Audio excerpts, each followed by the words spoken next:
It's the 2022 World Cup.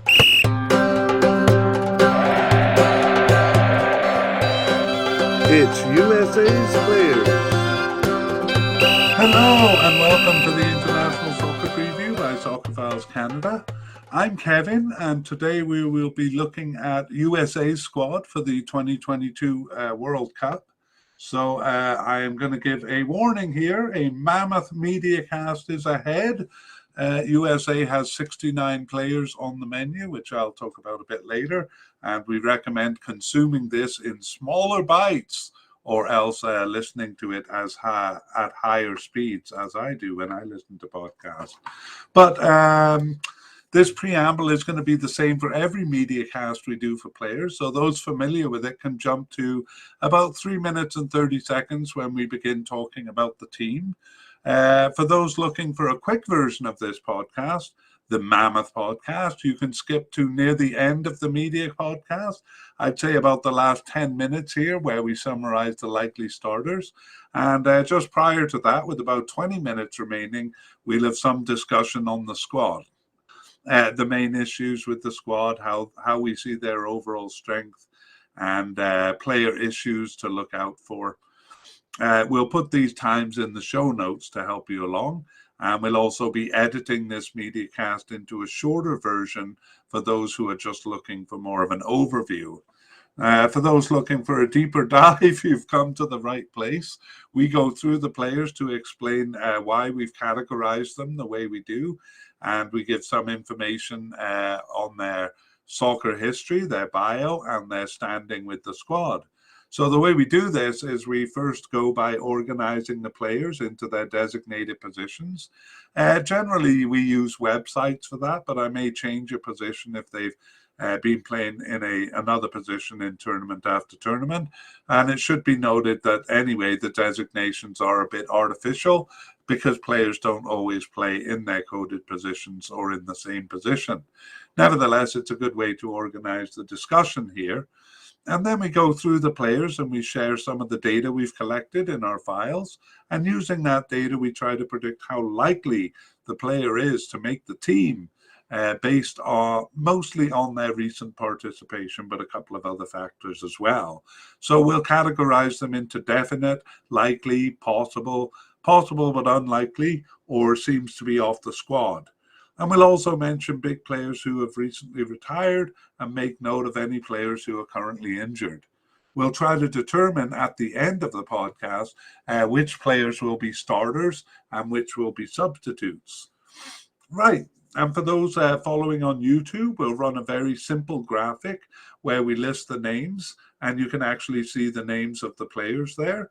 And it's the same broadcast for the audio version for the podcast. So we're going to try to repeat the names a few times to help listeners familiarize themselves when those players step onto the field. And that's as much as we can do at this point. But as the rosters are being published, we will do an update episode. And that will essentially be going over our predictions and updating them based on the games played between now and then, and revealing which players were selected. We'll also do a team update podcast. So keep your eye out for those probably in early to mid-November. And here we are talking about the USA. I have worn a shirt which is kind of a close approximation of the okay, it's hopeless. I have red, white, and blue, but on my camera, this looks more like orange. I'm just ashamed that I don't have an American shirt. All right, let's move on with the podcast. And we begin with some takeaways from the previous podcast. So we did a couple of podcasts. We did a podcast for the Gold Cup, and then we did a podcast for World Cup qualifying, or the Octagon, as they call it. And for that one, we did one both on teams and on players. And we also did an update podcast. So those will be in the show notes too. So takeaways from those podcasts was that America had a bit of an overload of choices. So one of the things we wondered is, are they going to used the players they used in the Gold Cup, which was essentially a B team. One announcer had said that the players in the Gold Cup would only see one or two of them playing in the A team. And we worried that that would further compound the selection difficulty for the manager. And we'll see as we go through the players and then at the end of the players how this turned out. We also wondered what would be the fate of the veterans. None of them really played in the Gold Cup and were veterans like Michael Bradley, Josie Altidore, to name a couple. Are they going to be on the team or out of the team? Especially because the competition is quite tough. Yeah, so that really was the main takeaway from the previous podcast. We worried that the manager might have some angry players on his hands who are hoping to start or be named to the squad.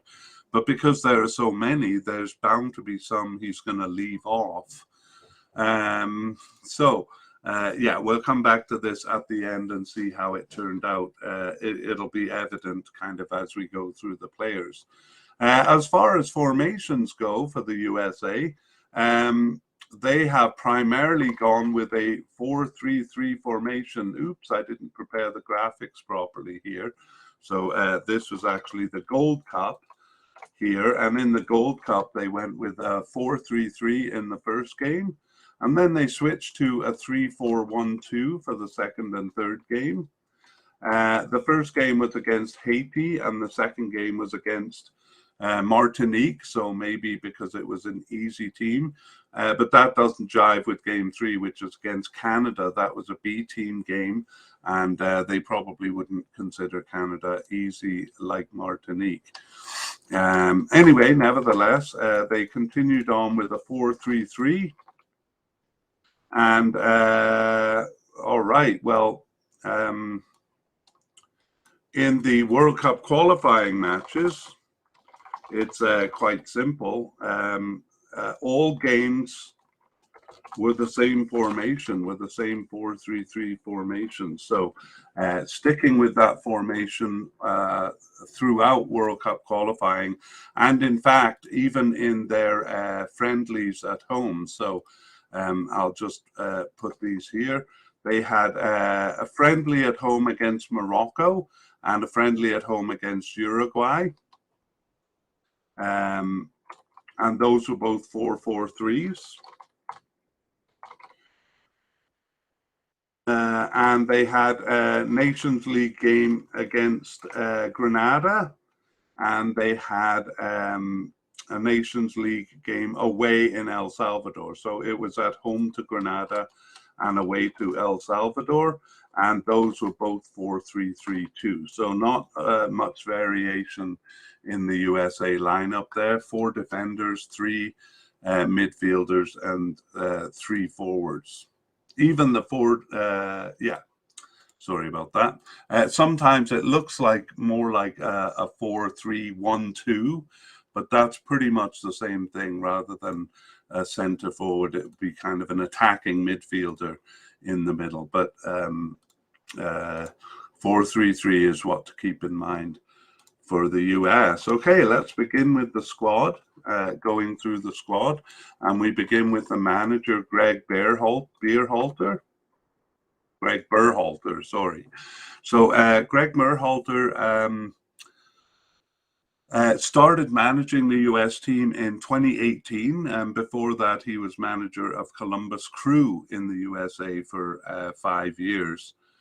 And he was also a player for the USA from 1994 to 2006, and he earned 44 caps.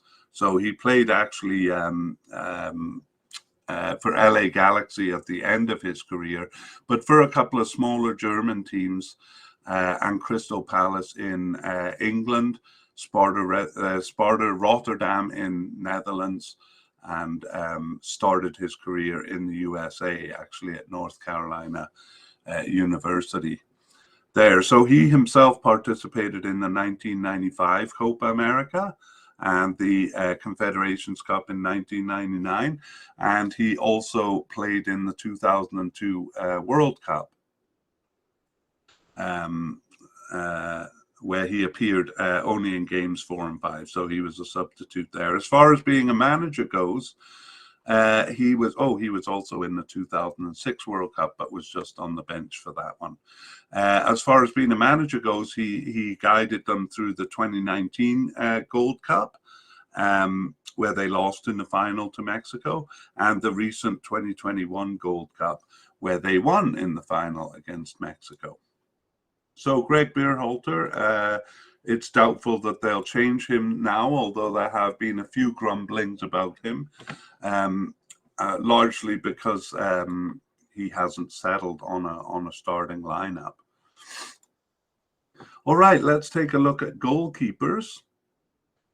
So I'm just going to go through the names here, and we have as a definite candidate Matt Turner, and as a likely candidate Zach Steffen, and as a possible candidate Ethan Horvath and Sean Johnson and David Okoa as possible. And then as a player who seems to be off the squad, Bill Hamid. So he has been in the picture enough that we consider him a very outside possibility. It probably means that he's played with the team or been called up for the team since 2020. That is kind of a division point that we use when we're deciding whether to put them on this list or not. All right, so Matt Turner, he was the starting goalkeeper in the 2021 Gold Cup, but as I said, they did bring a B team to that cup, and so he really was not in the picture before that. In fact, his first cap was in 2021, and he's earned 18 caps since that time. 11 of them coming, he got 11 starts in their 19 games since the 2021 Gold Cup, and he was on the bench for 4 and injured for 3. So that was actually a bit of a surprise because Zach Steffen was considered the starting keeper, but Matt Turner kind of continued on for several games into qualifying as the starting keeper until it kind of went back to Zach Steffen.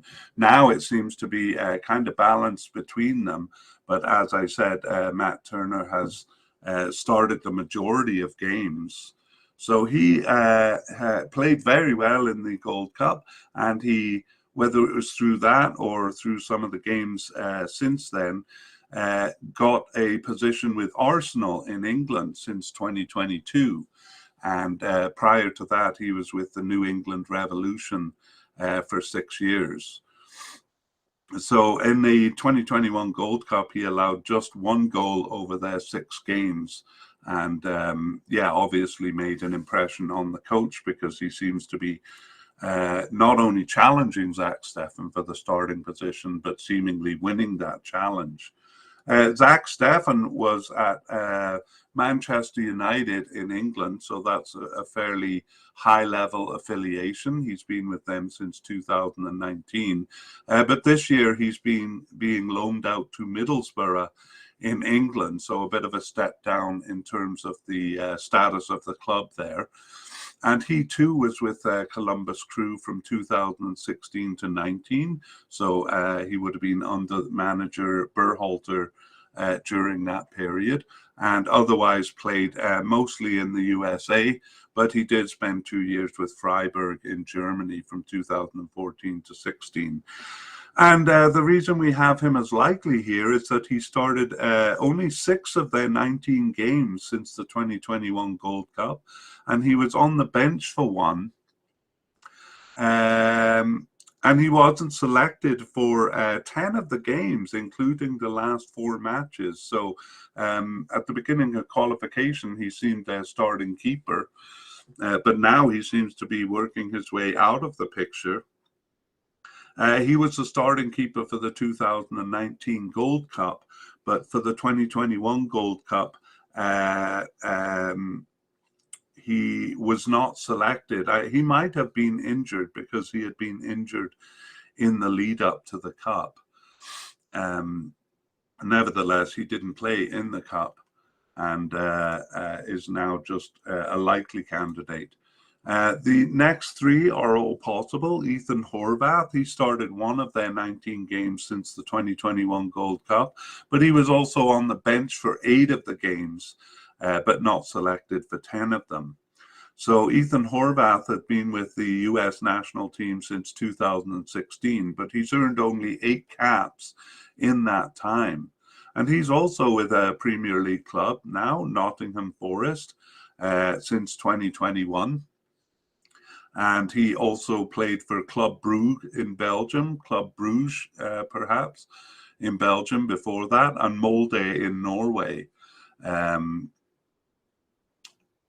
He was selected for the Copa America Centenario in 2016, which America participated in. There he was on the roster, but he didn't see any action. And since then, he hasn't appeared in any of the cups. Gold Cup 2017-19, which he may have been injured for. He had a finger injury at the time, and he was on the preliminary squad. That wasn't actually given as the reason, but some suspected that that was why. And then not selected for the Gold Cup in 2021 either. However, he has been on the bench recently, so that's why we have him as a possible candidate. Sean Johnson also started one of the 19 games since the 2021 Gold Cup, and he was also on the bench for quite a few, for 9 of them, and not selected for 9. So a similar profile to Ethan Horvath since the Gold Cup. However, he was on the roster for the Gold Cup. We'll come to that when we go over his tournaments shortly. Sean Johnson has been with the team since 2011, but only has 10 caps in that time. And I haven't been mentioning age. He's 33 years old. I'll just go back over Ethan Horvath, who's 27, Zach Steffen, who's 27, and Matt Turner, who's 28. So Sean Johnson is the oldest of them here.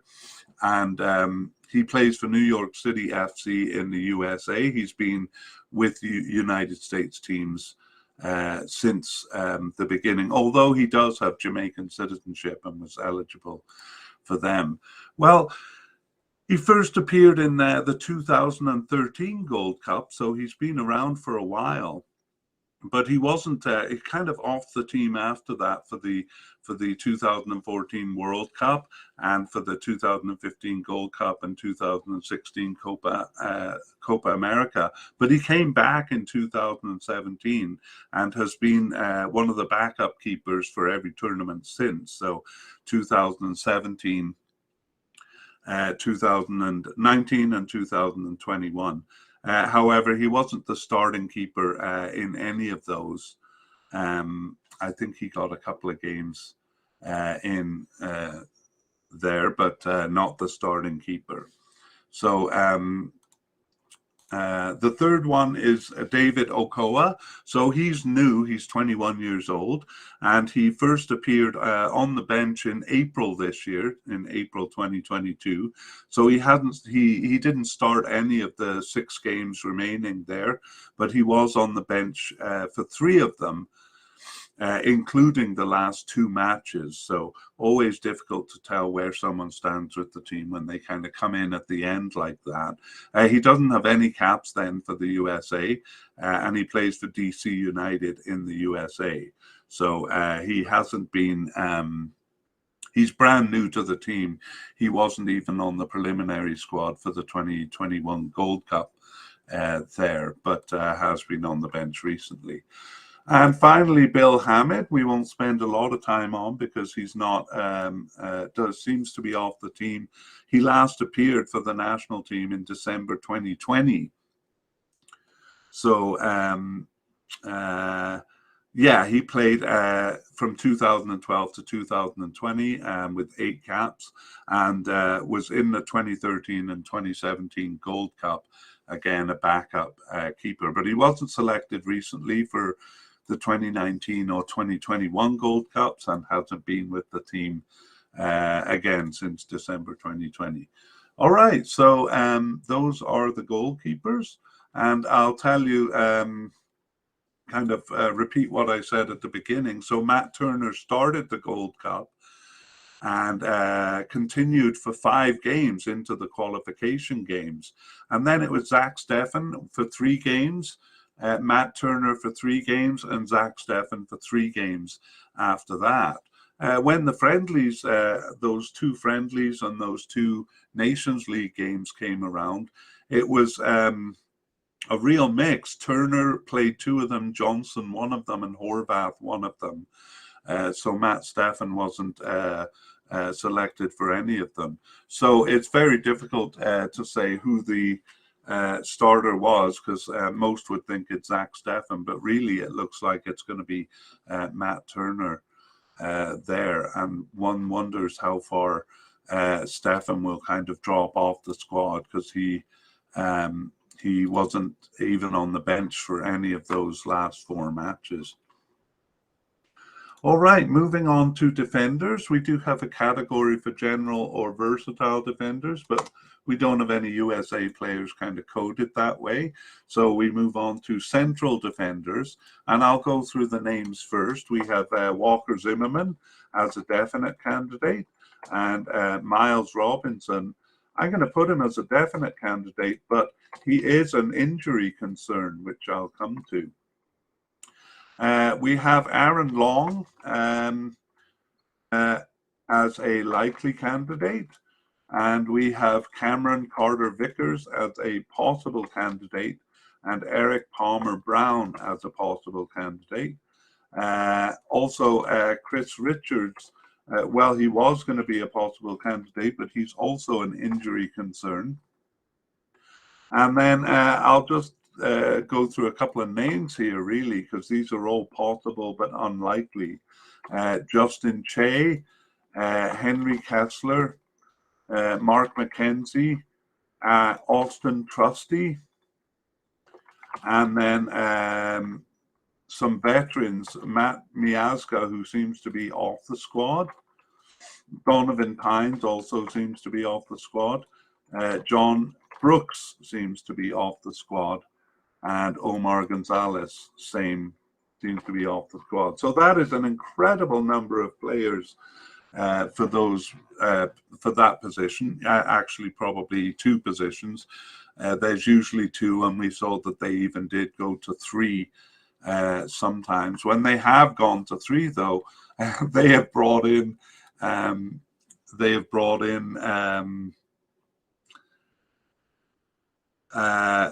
Aaron Long, who is coded, I think, as a right midfielder. Oh, sorry, as a right back.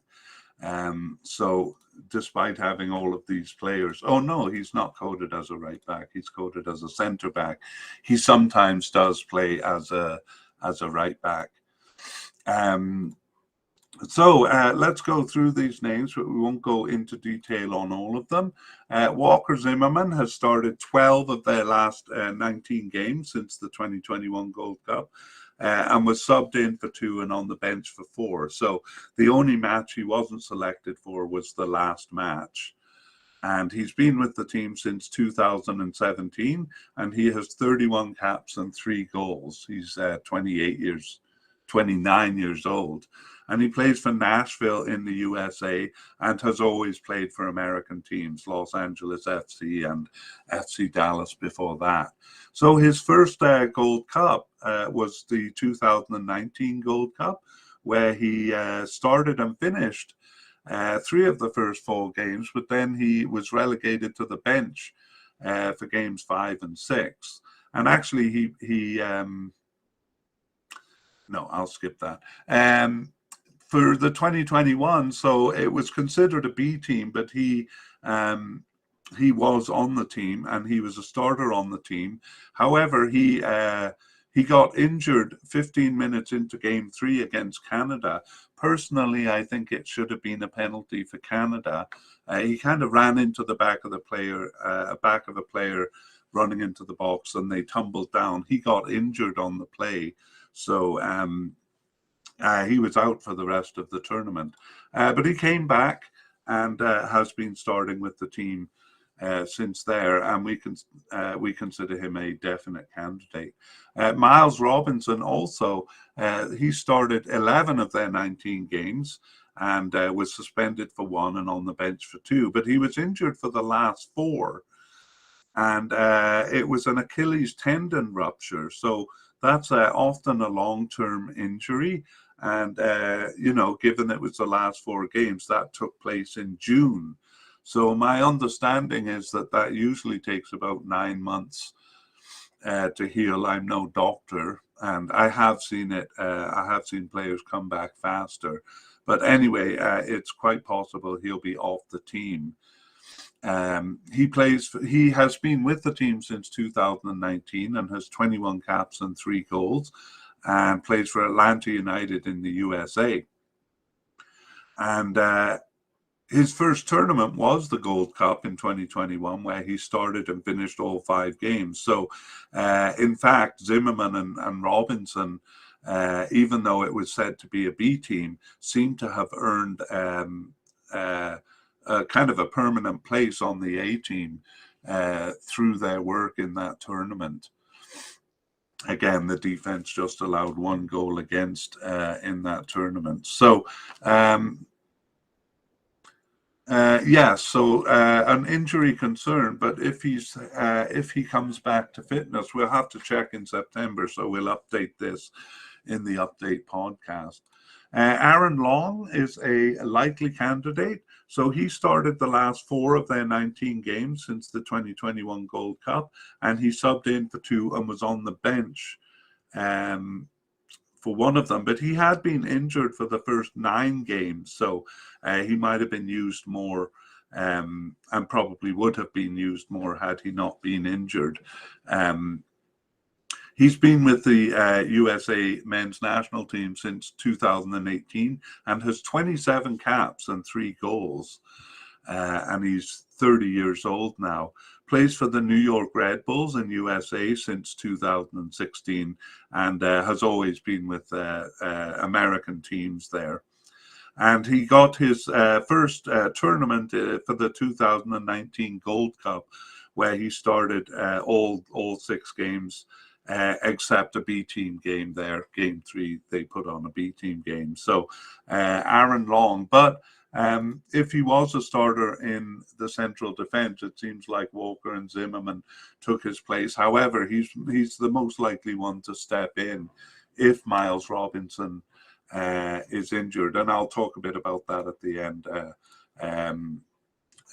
Who they've been using recently. Okay, possible candidates: Cameron Carter-Vicker. So he actually returned after a 3-year absence in June of this year to start 2 of their remaining 4 games. And he was subbed in for 1 and on the bench for 1 other. So used in all 4 of those games, the 2 friendlies and the 2 Nations League games. And he's been with the USA since 2017 and has 11 caps. He's 25 years old. He plays for Celtic in Scotland, and he was actually with Tottenham in England from 2016 to 2022, although he was loaned out to several teams during that time. Including Celtic, who he eventually moved to, and that's where he is now. He was born in England, but he hasn't actually made any of the tournaments. So in 2017, he hadn't been really involved by that point. In 2019, he made the preliminary squad, but not the final cut. And the same is true for the 2021 Gold Cup. So a bit of an outside chance, but his recent games pique interest. Maybe he was used because they're considering a replacement for the injured Miles Robinson. Eric Palmer-Brown returned himself after a 12-month absence in March of this year, but he didn't start any of the 7 games remaining, but he was subbed in for 2 and on the bench for 4. of them. So he's been with the team since 2018 and has 4 caps. He's 25 years old, and he plays for Troyes in France. And he was actually with Manchester City in England also. He also has not participated in any tournaments. Again, he was selected to the preliminary squad in 2021, but didn't make it. Chris Richards started 4 of their 19 games since the 2021 Gold Cup. He was subbed in for 1 and on the bench for 2 besides. And he was out with various injury problems for the last 8 matches. So he's been with the team since 2020 and has 8 caps and is just 22 years old. And he has never participated in a tournament. In fact, he didn't even make the preliminary squad for the 2021 Gold Cup. But he is on the roster for Crystal Palace in England. I must confess, I've never actually seen him play for Crystal Palace, and he was actually with Bayern Munich, a big club in Germany, before that, but they were loaning him out. So a possible candidate in Chris Richards. His club affiliations are quite good, but he hasn't actually made the US team. Okay, now we go to the possible but unlikely candidates. Justin Che. Justin Che is with FC Dallas in the USA, but he was loaned to some big clubs in Germany, Hoffenheim and Bayern Munich 2 teams. So he may be an up-and-comer. He didn't start any of their 19 games since the Gold Cup, but he did play a friendly in 2021. So really hasn't been called up to the squad. Henry Kessler is... he started 1 of their 19 games since the 2021 Gold Cup, but he was injured for the last 4 of them and not selected for 14 other games. But he was on the squad for the Gold Cup in 2021, where he appeared only briefly in Game 6 as a substitute. He's with New England Revolution and has just 2 caps since his first in 2021. Again, a young player, 24, who may make inroads into the team.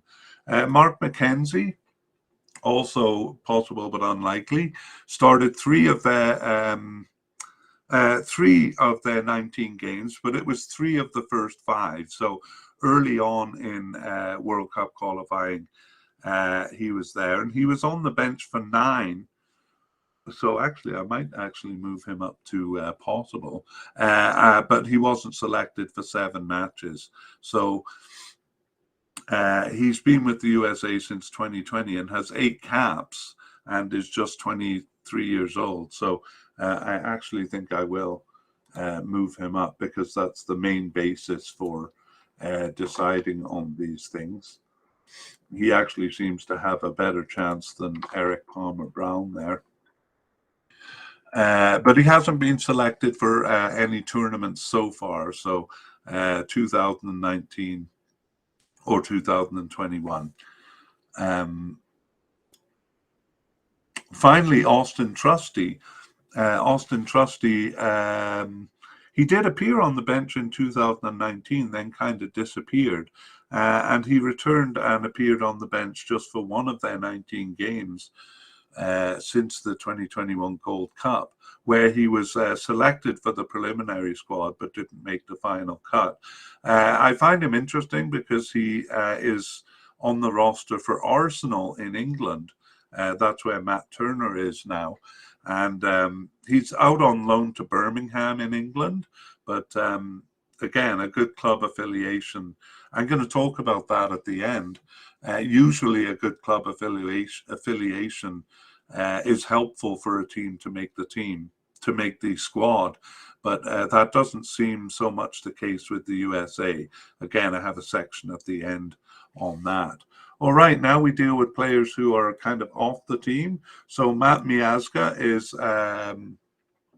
last appeared for the team in June 2021, and he was on the bench for the 2017 and 2019 Gold Cups, but not selected not selected for the 2021 Gold Cup. So again, we'll give more information on him if he looks like he's making a comeback onto the squad.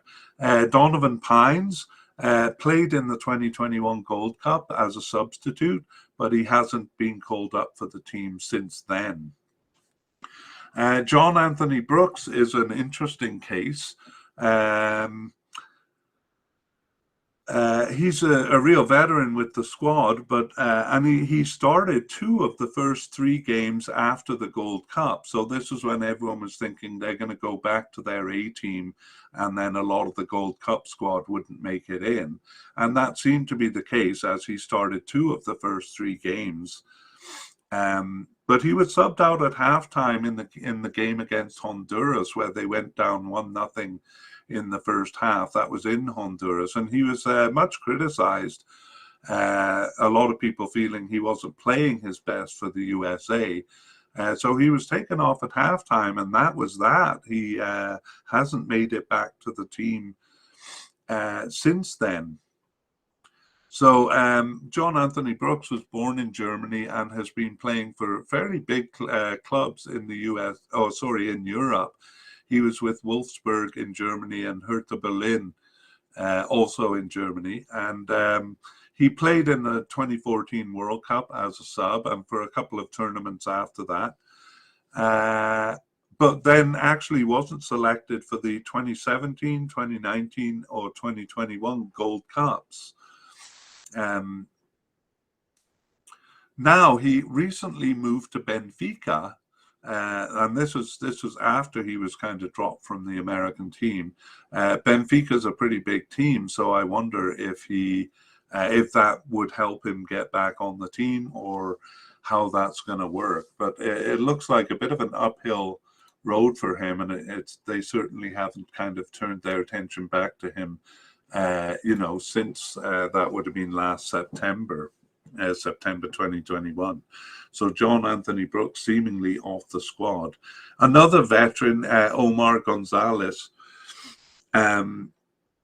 was with the team from 2010 to 2019 and had 52 caps.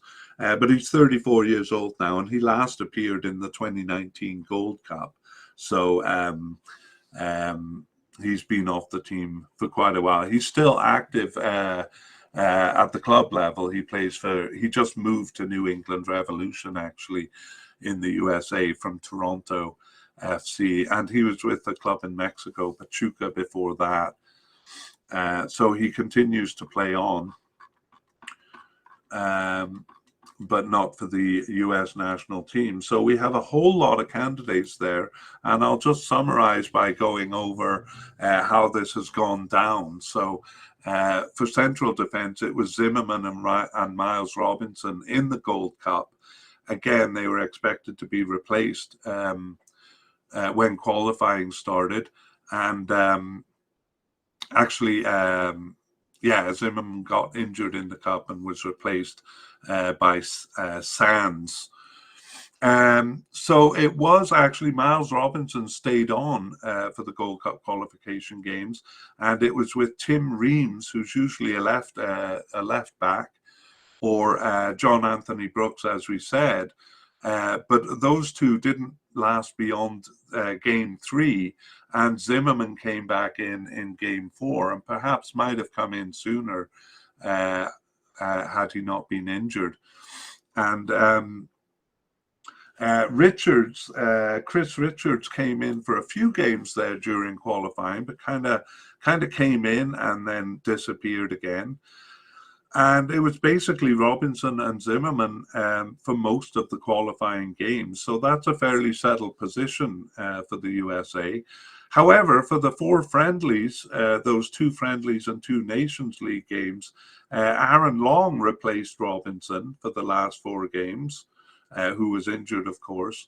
But Carter Vicker replaced Zimmerman for the last 2 games. So perhaps they're trying these guys out as backup, or making sure they have a replacement ready if Robinson can't come. But I was a bit surprised, especially with Carter Vicker coming into the picture there, because that seemed a fairly settled pairing of Zimmerman and Robinson. We'll have to see what happens in the games in late September, and maybe shed some more light on it. All right, well, let's move on to left backs. Unfortunately, there's not as many. There's not quite as many as there were central defenders. We have Anthony Robinson as a left back, and we code him as a definite to make the team. George Bello, we have him as possible. And Jonathan Gomez, well, he seems to be off the squad, but is definitely off the squad. I'll tell you why soon. And Sam Vines seems to be off the squad, as does Tim Ream, who we mentioned there when we were talking about central defenders. So we'll briefly talk about him. So Anthony Robinson does seem to have locked down the position of left back. He started 14 of their 19 games since the 2021 Gold Cup, and he was subbed in for 3 of those. So only 2 games he was not selected for. He's been with the team since 2018 and has 28 caps and 2 goals, and is 25 years old. So he plays for Fulham in England, and has been with clubs in England actually since the start of his career. It was Everton for 4 years. It was Wigan before Fulham, and Everton for 4 years, 2015 to 19, and Everton's youth club for a long time. However, he wasn't born in England, he was born in France. As far as the USA national team goes, he wasn't selected for the 2019 Gold Cup, although he was on the preliminary squad. Nor was he selected for the 2021 Gold Cup, again, a B team supposedly sent to that cup, and he is an A team player. So he looks like he's definitely holding down that position. Challenging him, though, is George Bello. George Bello started 3 of their 19 games since the 2021 Gold Cup and was subbed in for 1 and was on the bench for 8. So he seems a solid backup. However, there were 7 games that he wasn't called up for. And he got his first cap in 2021. So he has 7 caps now and is 20 years old. And he plays for Arminia Bielefeld in Germany. That was a recent move this year from Atlanta United, where he played for the last 3 years before that.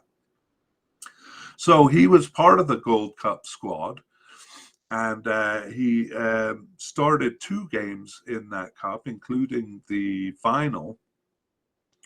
And kind of made a bid for the position. And again, not kind of forgotten once the Gold Cup ended, as some thought they would. He has been making it in. And he looks basically like the backup to Anthony Robinson there. Partly because there aren't a lot of players in the position who seem to be challenging him for that role. Jonathan Gomez might have, except he has now committed to Mexico. So he did play 1 friendly in December 2021 for the USA, but they lost him to Mexico. He is just 19 years old, and he plays for Real Sociedad in Spain, the B team in Spain. Sam Vines was actually the starter in the Gold Cup, but he didn't start any of their games since the 2021 Gold Cup and was only on the bench for 2. Maybe his prospects were hampered by being injured for the first 6 games, and then he was kind of forgotten and not selected for the last 11 matches. So Sam Vines was on the team since 2020. And has 8 caps and 1 goal. And he may come back. He's just 23 years old. And he plays for Royal Antwerp in Belgium, and played in the USA before that for the Colorado Rapids mostly. So as I said, he was a starter in the Gold Cup. And yeah, that injury after the Gold Cup seems to have done him harm. Now he seems to be off the squad. And finally, we have Tim Ream, who was kind of expected to come back and play in the World Cup qualifiers, and indeed he did. He started the first of their 19 games, and then he was on the bench for the next couple of those, for the next two, and then not selected for the last 16 matches. So didn't make an impression on the coach there. He is a veteran, been with the team since 2010, and he plays for Fulham in England since 2015. He doesn't seem to be a starter on Fulham anymore either.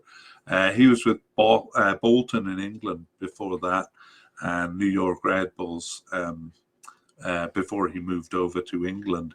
So he was a starter in the 2011 Gold Cup, not selected for the 2014 World Cup, and then was kind of on and off the team for the cups after that. I won't go through them in detail.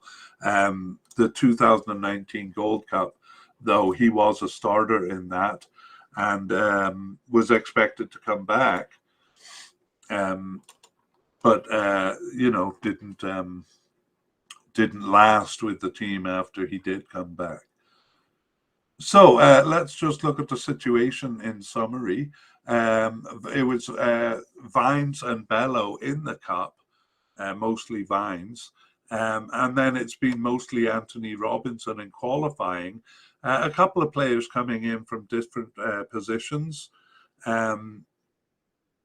Serginho Dest played as a right defender, right back one time, and Mark McKenzie took a go at it too. And in the last 4 games, Robinson played 3 of them, but a new player, Scally, played 1 game. Joe Scally, although Joe Scally is listed as a right back. So again, kind of trying out a new name, introducing a new name in the last 4 games there, which I wonder, with the selection they already have, whether it's a good idea to be introducing more still players. Okay, well, let's move on to right backs, and they have a wealth of talent here. So I didn't put any of them as definite, because there are 3 of them likely, and I'm not sure that they'll bring 3 players to for this one position in the cup. So the first is Serginho Dest, DeAndre Yedlin, and Reggie Cannon. Okay, but also a possible candidate is the one I just mentioned, Joe Scally. And we also have possible but unlikely Shaquille Moore. And then we have 3 candidates who seem to be off the squad: Julian Araujo, and Brooks Lennon, and Brian Reynolds. Kind of interesting, some interesting details there. So let's go back. He really has a selection headache here. Which of these players, because I'm sure all of them will see themselves as starters there. So Serginho Dest, they took a lot of trouble trying to land him, because the Netherlands was also trying to woo him, but the USA won out, and they were very happy to do so. He started 6 of their 19 games since the 2021 Gold Cup, and he was on the bench for 3. But he's been struggling with injury. He was out with 4 separate injuries for 7 games, and he seemed to recover from those, but wasn't selected for the last 3 matches. We can view those last 4 matches kind of all as friendlies, because it seemed like the USA kind of treated them that way, as a chance to maybe experiment with some new players. So I wouldn't put too much I wouldn't put too much on him missing the last 3 matches. So Serginho Dest has been with the USA since 2019, and he has 17 caps and 2 goals. He is 22 years old. And the reason they were so anxious to get him is because he was with Barcelona in Spain since 2020. He's currently actually on loan to AC Milan in Italy. So pretty big clubs, and he was with Ajax in the Netherlands. There, he came actually through the Ajax youth system and played with young Ajax and then with the senior Ajax team. He wasn't selected for the 2021 Gold Cup, so he hasn't played in a tournament for the USA now, and of course he'll be anxious to play in the World Cup for them. But we don't have him as a definite. Just as a likely, and that's because of the competition offered from DeAndre Yedlin is one of the competitors for the position. He started 6 of the 19 games since the 2021 Gold Cup and was subbed in for 4 and on the bench for 5. So there's only 4 matches that he wasn't called up for recently. And believe it or not, I was quite surprised to learn that he is the most senior player among the kind of candidates being considered for the club. So he has 74 caps for the team since 2014, which kind of surprised me. He's 29 years old. So he's with Inter Miami in the USA, having moved back recently from Europe, and we're going to see there are a few players who have done this.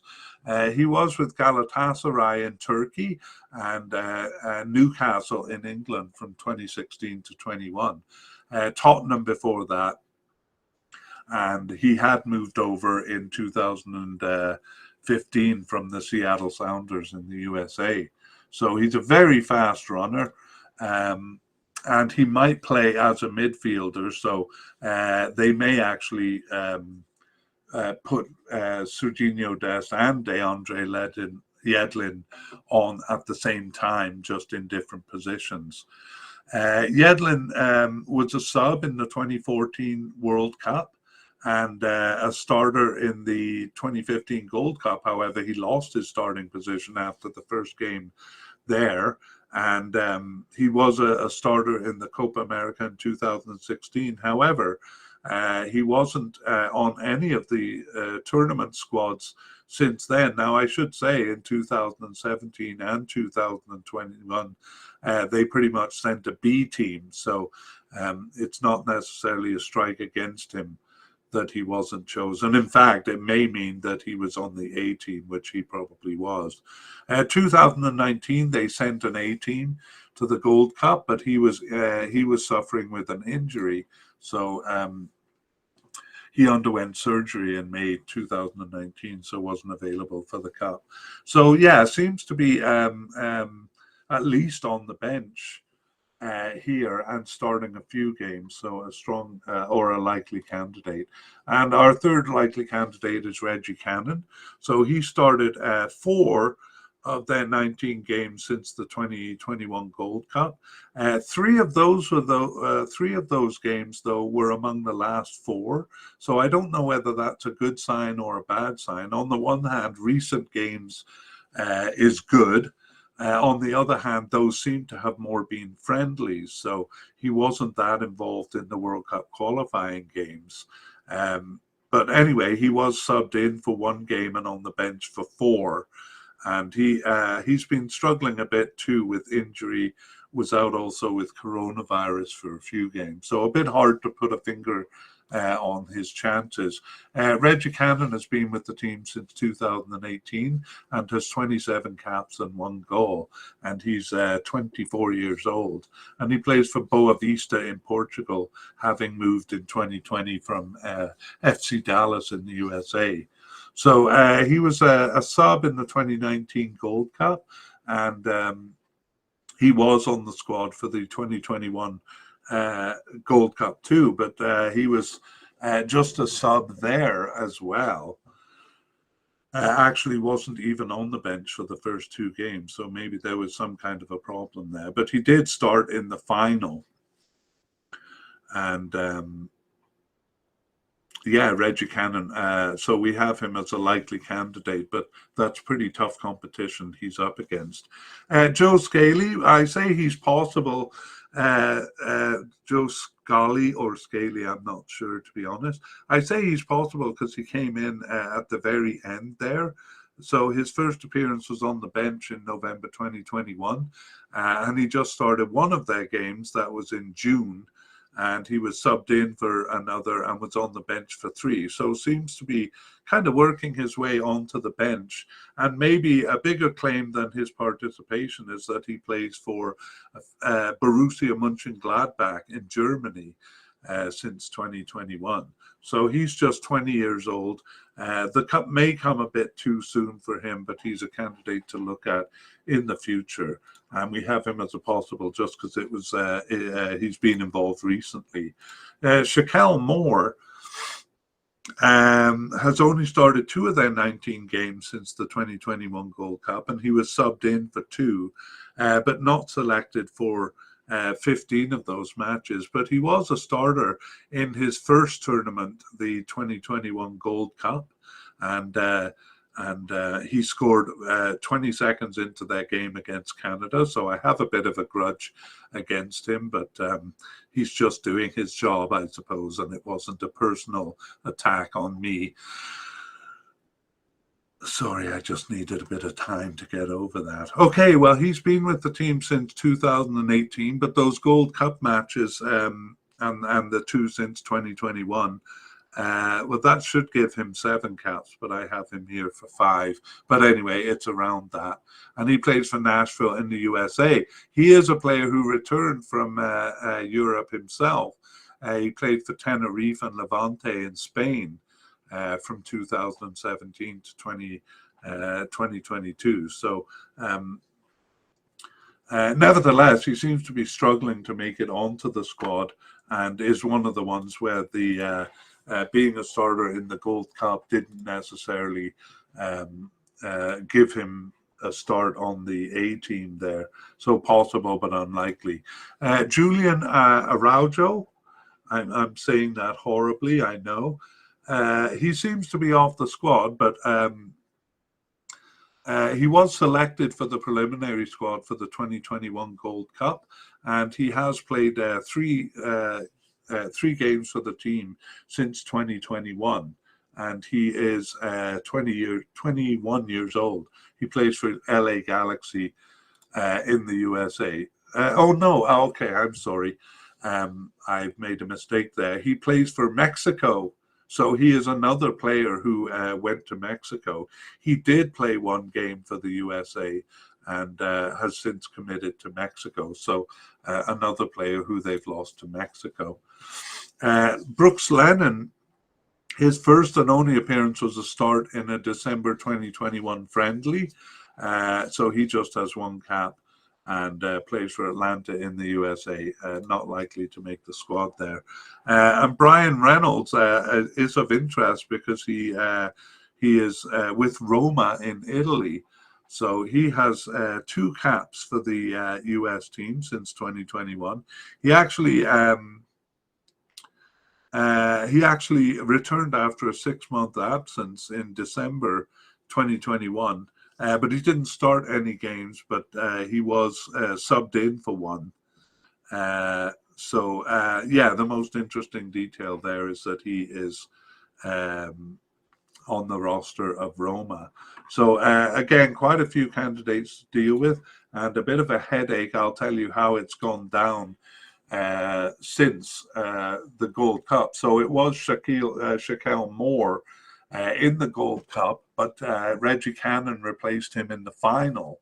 And since then, in the World Cup qualifying games, it's been Serginho Dest about half the time.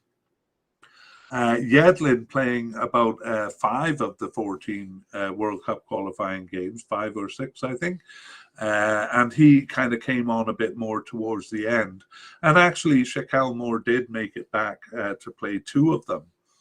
And even Tyler Adams kind of got in there. I mentioned he had made an appearance as a right back, and Cannon played 1. And in those 4 games in June, Cannon played 2, two of them, and Yedlin played one of them. I think it was Dest in the other. So yeah, very kind of unsettled position. It seems like Dest is the front runner there, but Yedlin not too far behind, and then several candidates kind of possibilities for the position. All right, well, that brings us to the end of defenders, and we are going to move on to talk about the midfielders. We do have a category for general or versatile midfielders. We don't have anyone actually coded that way. However, I should say USA players have been fairly fluid in the midfield. They have the 4-3-3 formation, so the right midfielder and the left midfielder are often filled by, say, an attacking midfielder or a winger or something like that.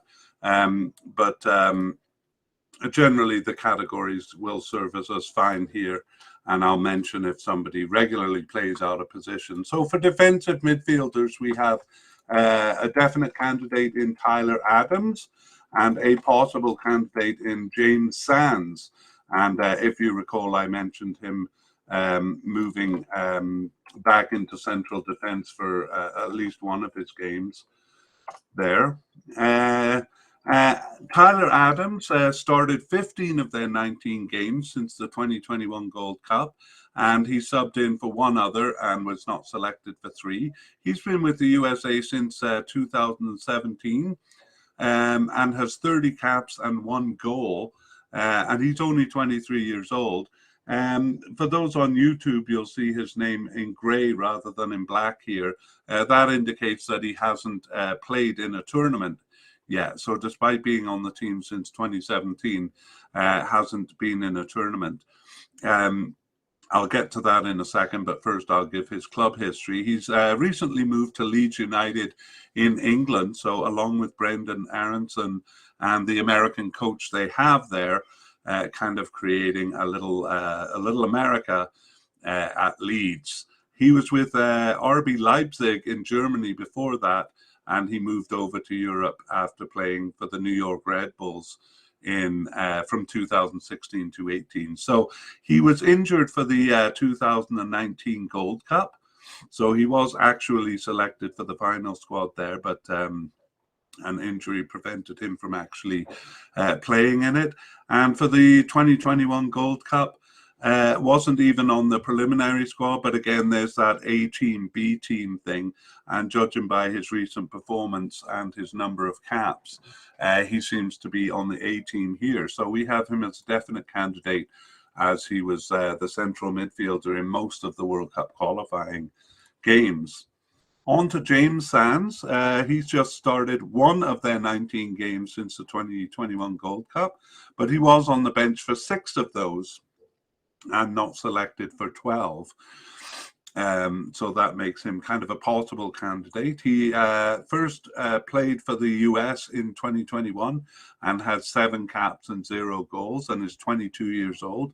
He's currently with New York.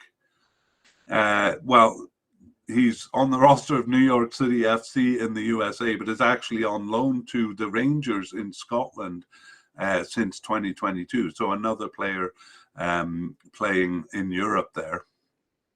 And he was on the squad for the Gold Cup 2021. He was subbed into game 1 and then gained a starting position for the remaining games. He lined up there as a central defender, so that's why we mentioned him there in when we were talking about central defenders. So Tyler Adams and James Sands. But that position, especially in the 4-3-3, kind of blends in with central midfielders. So I'll just kind of go over in summary of defensive midfielders, central midfielders. It was Ewell and then Busio and then Kelling Acosta in the cup. Those are all central midfielders. Tyler Adams played in the center of the midfield most of the time, but sometimes Acosta, and Sands came in once. Okay, so on to central midfielders who sometimes fill the role in the very center of the pitch too. We have Callan Acosta as a likely candidate, and Christian Roldan also as a likely candidate, but I kind of wonder if he actually is going to make the squad. We'll get to that in a second. And we have Sebastian Leggett as possible but unlikely, and Gianluca Busio as possible but unlikely. Johnny Cardoso also. And then players who seem to be off the team are Cole Bassett, Eric Williamson, and Jackson Ewell. And we're going to talk a little bit about Michael Bradley, who I'm going to put as retired because I'm not sure he'll make it back to the national team at this point, but someone to talk about there. So going back to the top of the list, we have Callan Acosta, and he started 8 of their 19 games, not always in the central midfield, but maybe as a right or left midfielder. Started 8 and subbed in for 7 and was on the bench for 3. So there was only one game that he wasn't selected for. And he's been with the team since 2016 and is one of their most senior players there with 52 caps and 2 goals. And he's 27 years old. He plays for Los Angeles FC and Colorado Rapids and FC Dallas before that. So always in the USA. He was part of the squad for the 2017 Gold Cup, actually a starter for most of the games, or at least 4 of the 6 games. And but he wasn't on the 2019 Gold Cup squad, but he was on the 2021 Gold Cup squad and was a starter in 5 of the 6 games for that tournament. So again, a bit of uncertainty as to whether that Gold Cup squad was really a B team, because a lot of the players seem to be being used during the World Cup qualifying, even as a starter. So he's a likely candidate to make the final squad. Christian Roldan is categorized the same way, even though he started just 1 of their 19 games since the 2021 Gold Cup. He was subbed in for 6, though, and on the bench for 11. So he, too, was only left off the squad for 1 game. He earned his first cap in 2017 and now has 32 caps and is 27 years old, and he plays for the Seattle Sounders in the USA. So the reason I think he might be at risk of not making the squad is just because he started 1 game, although he has kind of been on the bench regularly. The other reason I think so is because they have so many candidates for the position that there are going to be a couple of players, possibly even likely candidates, who aren't going to make it, which we'll talk about later on. He was part of the Gold Cup 2017 and 2019 squad, as well as the 2021 squad. And he wasn't a starter in any of them. So he was a sub in 2017 and just started 1 game in both 2019 and 2021. So he always kind of seems to be on the sidelines and yet is regularly there. So that's the story of Christian Roldan. Moving on, we have Sebastian Leggett, although we have him as unlikely here. So he started 2 of their 19 games since the 2021 Gold Cup. Subbed in for 2 more and was on the bench for 4, but he wasn't selected for 11. And the reason we have him as unlikely is that includes the last 7 matches. So his caps, his actual appearances on the field, were in 4 of the first 5 games of qualifying. So it looks like he was kind of there at the beginning. Again, another player who came off the Gold Cup, being a starter in the Gold Cup. But he didn't kind of last much beyond a few games into World Cup qualifying. So Sebastian Leggett is with the team since 2017 and has 33 caps and a fairly impressive 8 goals. and is 30 years old. He plays for FC Dallas in the USA and was with New England and LA Galaxy before that. But he was also with West Ham in England from 2010 to 15. And the 2021 Gold Cup was his first Gold Cup, despite having been on the team since 2017. It was an injury that prevented him from playing in the 2019 Gold Cup, a hamstring injury. But he was a starter in 2021. And we kind of thought that he may be one of the players that makes it to the A team playing in the World Cup qualifiers. And it seems like he did for the first few games, but then has dropped off and doesn't look like he's in the picture that much now. Gianluca Busio started one of their 19 games since the 2021 Gold Cup, and he subbed in for 2 and was on the bench for 2. Again, a player who was in the Gold Cup and kind of lasted into the World Cup qualifiers, but ultimately he wasn't selected for 12 games, including their last 7 matches. So he's of Italian background and recently moved over to play in Italy for Venezia. And before that, he was with Sporting Kansas City in the USA. And I should have given his bio information before that. He's been with the national team since 2021 and has 9 caps, most of those in the Gold Cup. He's only 20 years old, so he's got many years ahead of him. Actually, in the Gold Cup, he was subbed into game 1 and then gained a starting position for the next 4 games, but lost his starting position for the final there. So Gianluca Busio, again, recently out of the picture, and with the amount of competition for the squad, that doesn't bode well for him reaching the World Cup squad.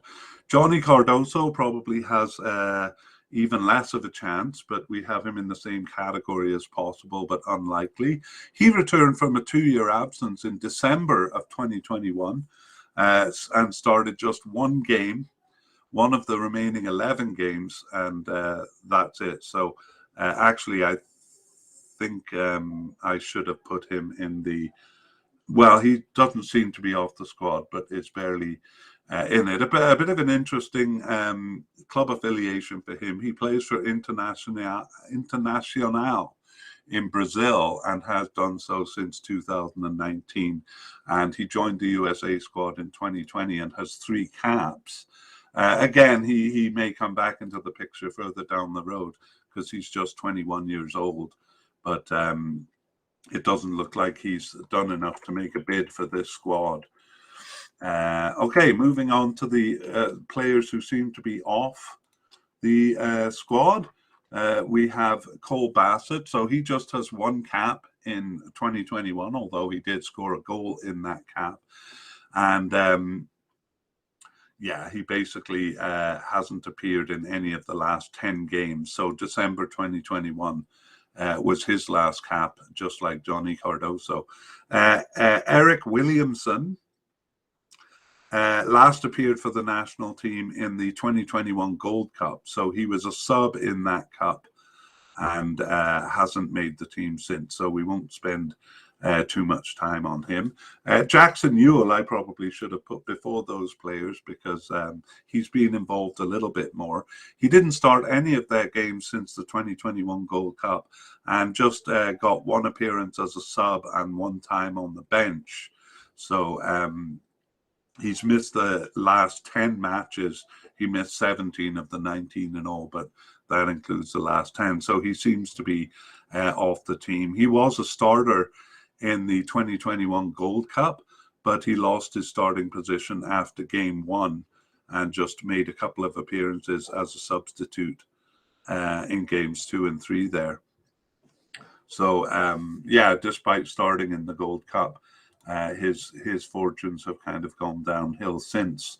Finally, we have Michael Bradley, who's a real veteran for the team, and he's going to be part of a little story we have about veterans. Now, I won't go through his long history with the US national team because he seems to be off it. He's 35 years old and has 151 caps and was the captain of the team. And he's still active at the club level, still playing for Toronto as he did since 2014. And he was with Roma in Italy before that. So he's got a long and storied career. But I'll just jump to the end. He was the captain of the squad for the 2019 Gold Cup, and so was a starter in that cup. But that was that his last appearance? Yeah, 2019 anyway was his last appearance, and not so surprising there because he is 35 years old. But we have a couple of some of their more veteran players who aren't quite so old. Anyway, he seems to be off the team, so it's very doubtful that we'll be seeing Michael Bradley, but he's part of a bigger picture where they seem to be moving away from their veterans on the team.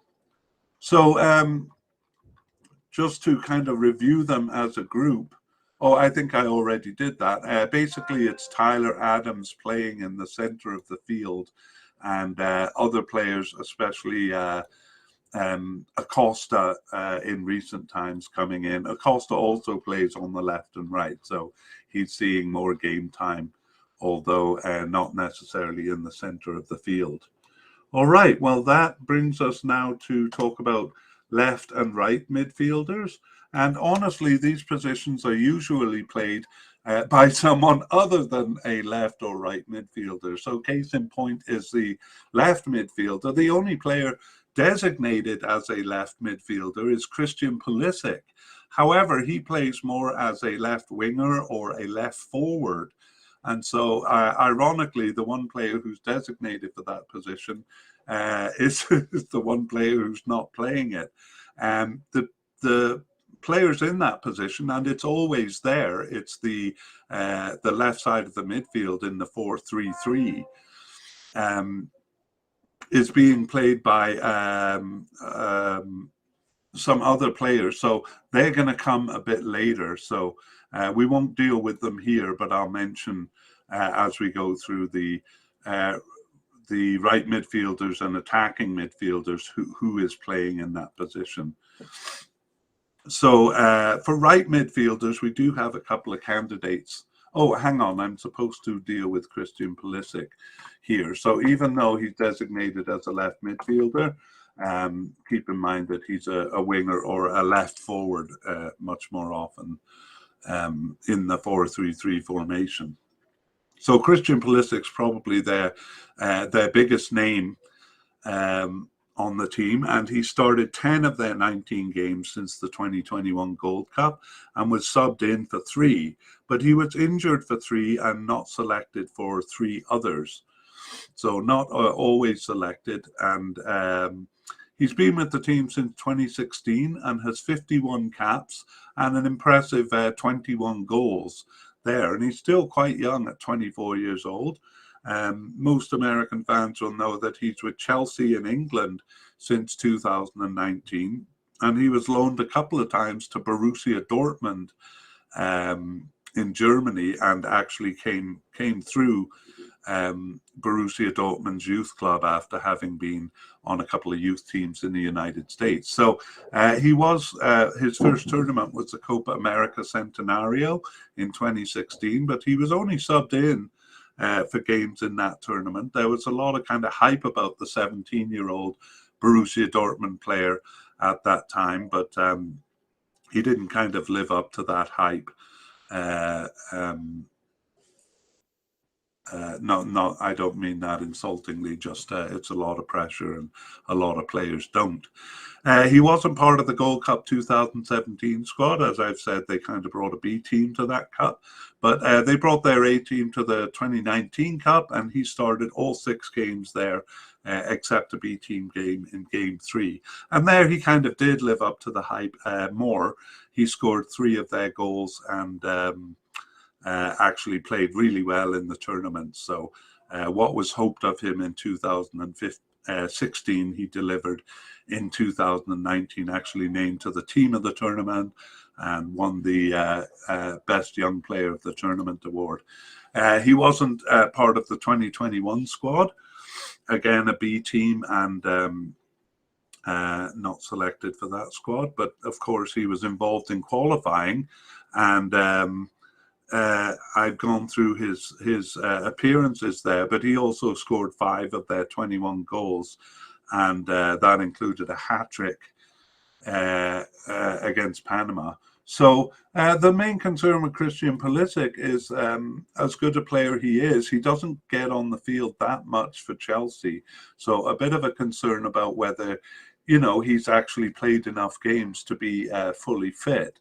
He certainly has the talent, but we'll be watching to see between now and the World Cup how much he actually is getting on the field for Chelsea. All right, it's time to move on to right midfielders. And we have Luca de la Torre, coded as a right midfielder, who we consider a likely candidate. And we also have Weston McKennie, who also is a likely candidate. So let's talk about these two players. And Luca de la Torre started 3 of their 19 games since the 2021 Gold Cup and was subbed in for 5 and on the bench for 4. So there were 7 games that he was not selected for.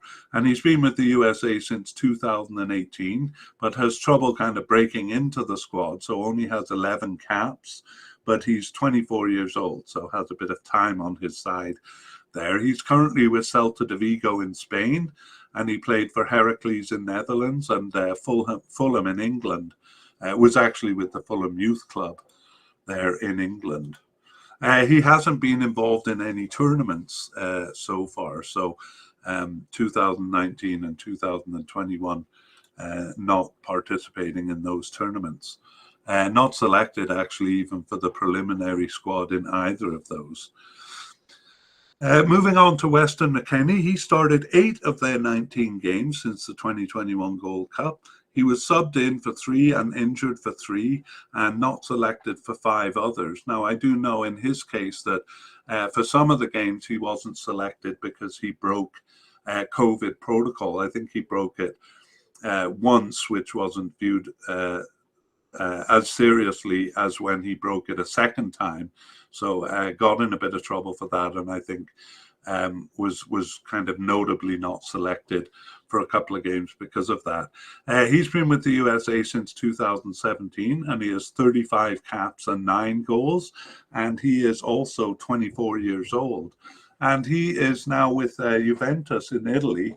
Actually, that was last year in 2021 when he moved over, and was with Schalke in Germany from 2017 to 2021. He was with Schalke's youth club, also having moved over from the FC Dallas youth club to FC Dallas youth club in USA.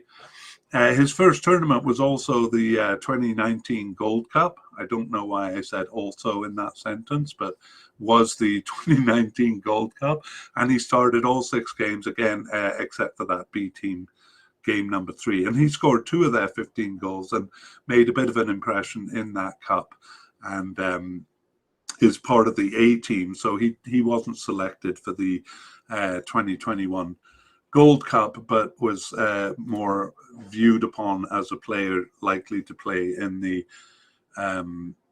World Cup qualifiers. And he didn't as much as expected. So we have him as a likely, but not as a definite candidate. Okay, so we're just going to kind of quickly review left and right midfielders. I'm thinking of these kind of in a more defensive role, and that's why we put Christian Pulisic more as a winger or more of an attacking midfielder.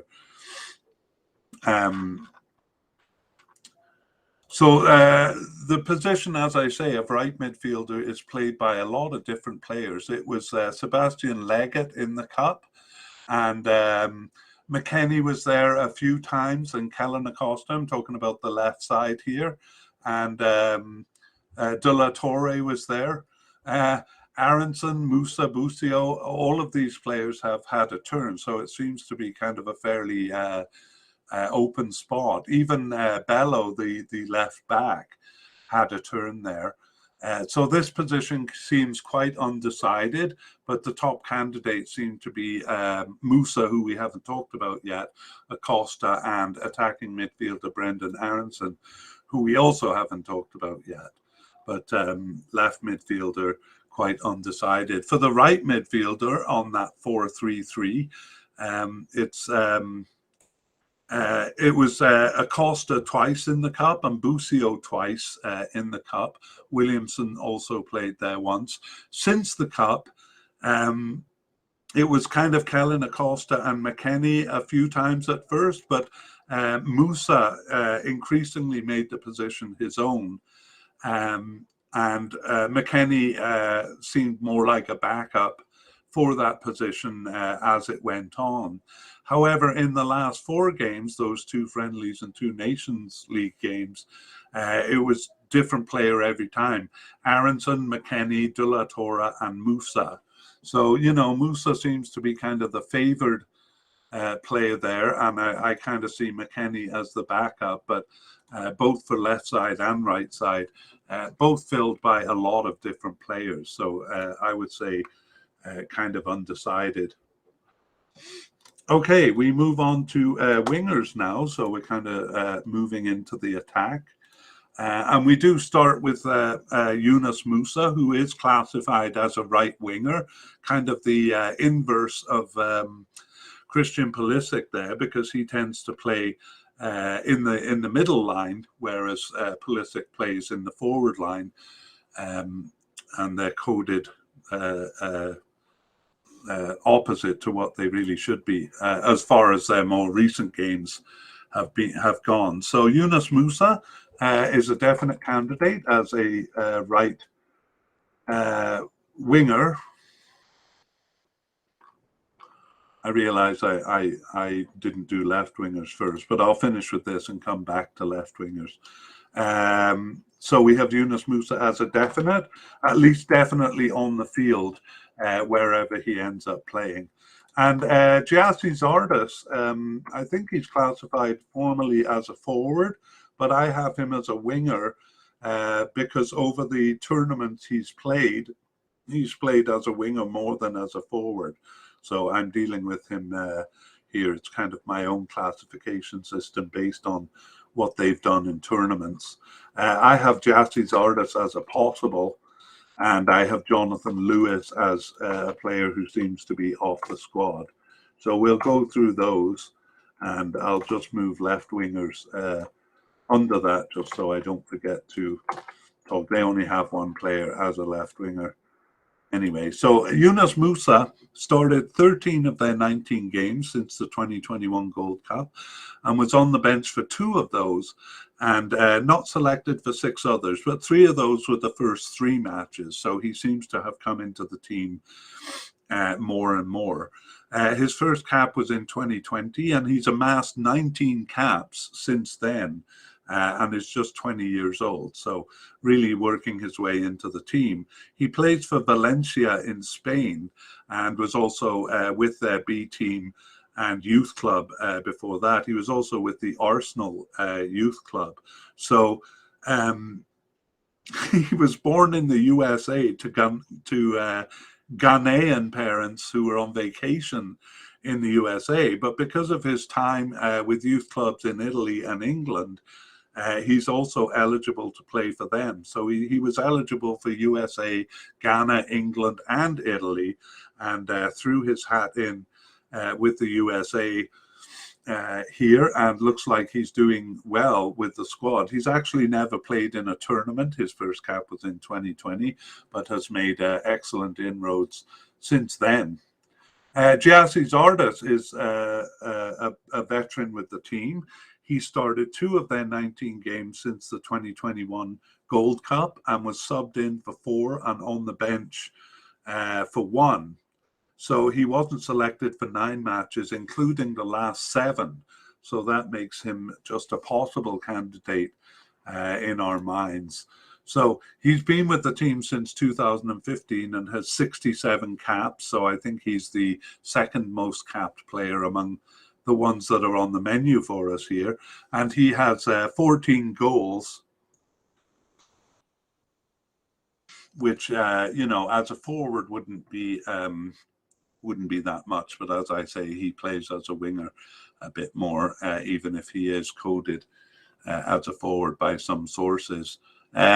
So he plays for Colorado Rapids in the USA and was with Columbus Crew before that. He's always played in America, and I won't go into too much detail here, but he was with the team since the 2015 Gold Cup, and he played in every tournament since then as a starter every time, although he didn't always start all the games.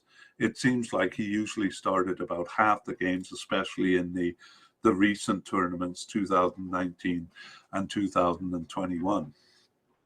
So Giassi's Ardas, but again, seems to be drifting out of the picture over the last, let's say, 10 games or so. Finally, we have Jonathan Lewis, who we consider to be off the squad. Last appeared for the national team.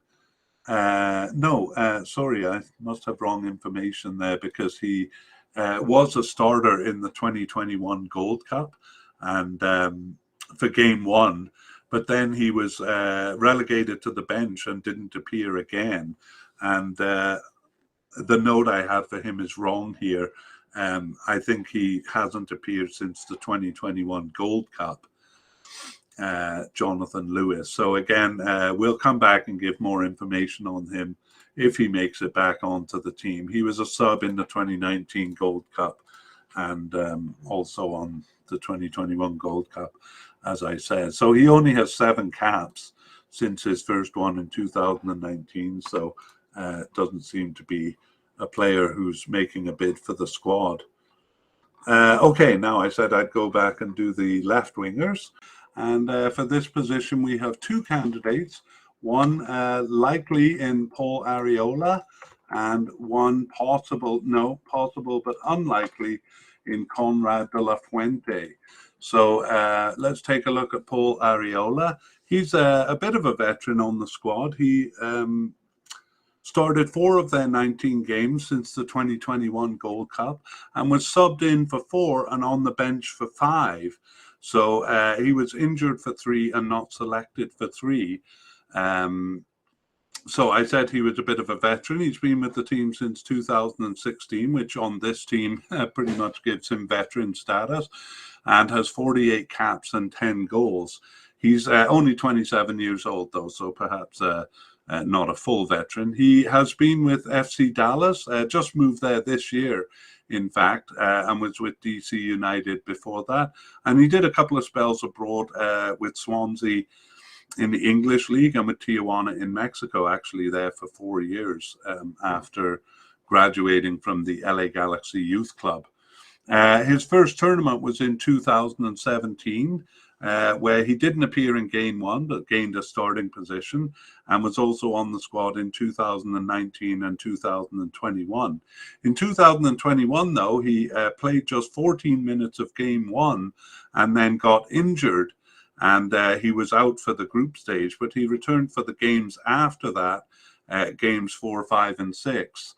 However, after the tournament, he was also injured for 3 games. So whether that was the same injury, I'm not sure. Again, one of the players who did make it from the Gold Cup squad onto the World Cup qualifying squad. So that A and B division is proving to be not very clear.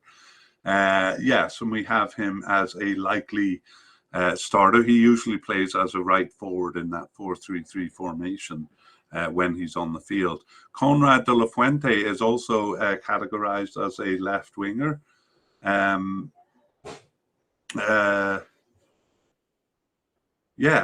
thinking Arriola is classified as a left winger, but he is playing as a right forward in recent times. So a bit miscategorized there. But that is his listing on the websites, on the sources that I use.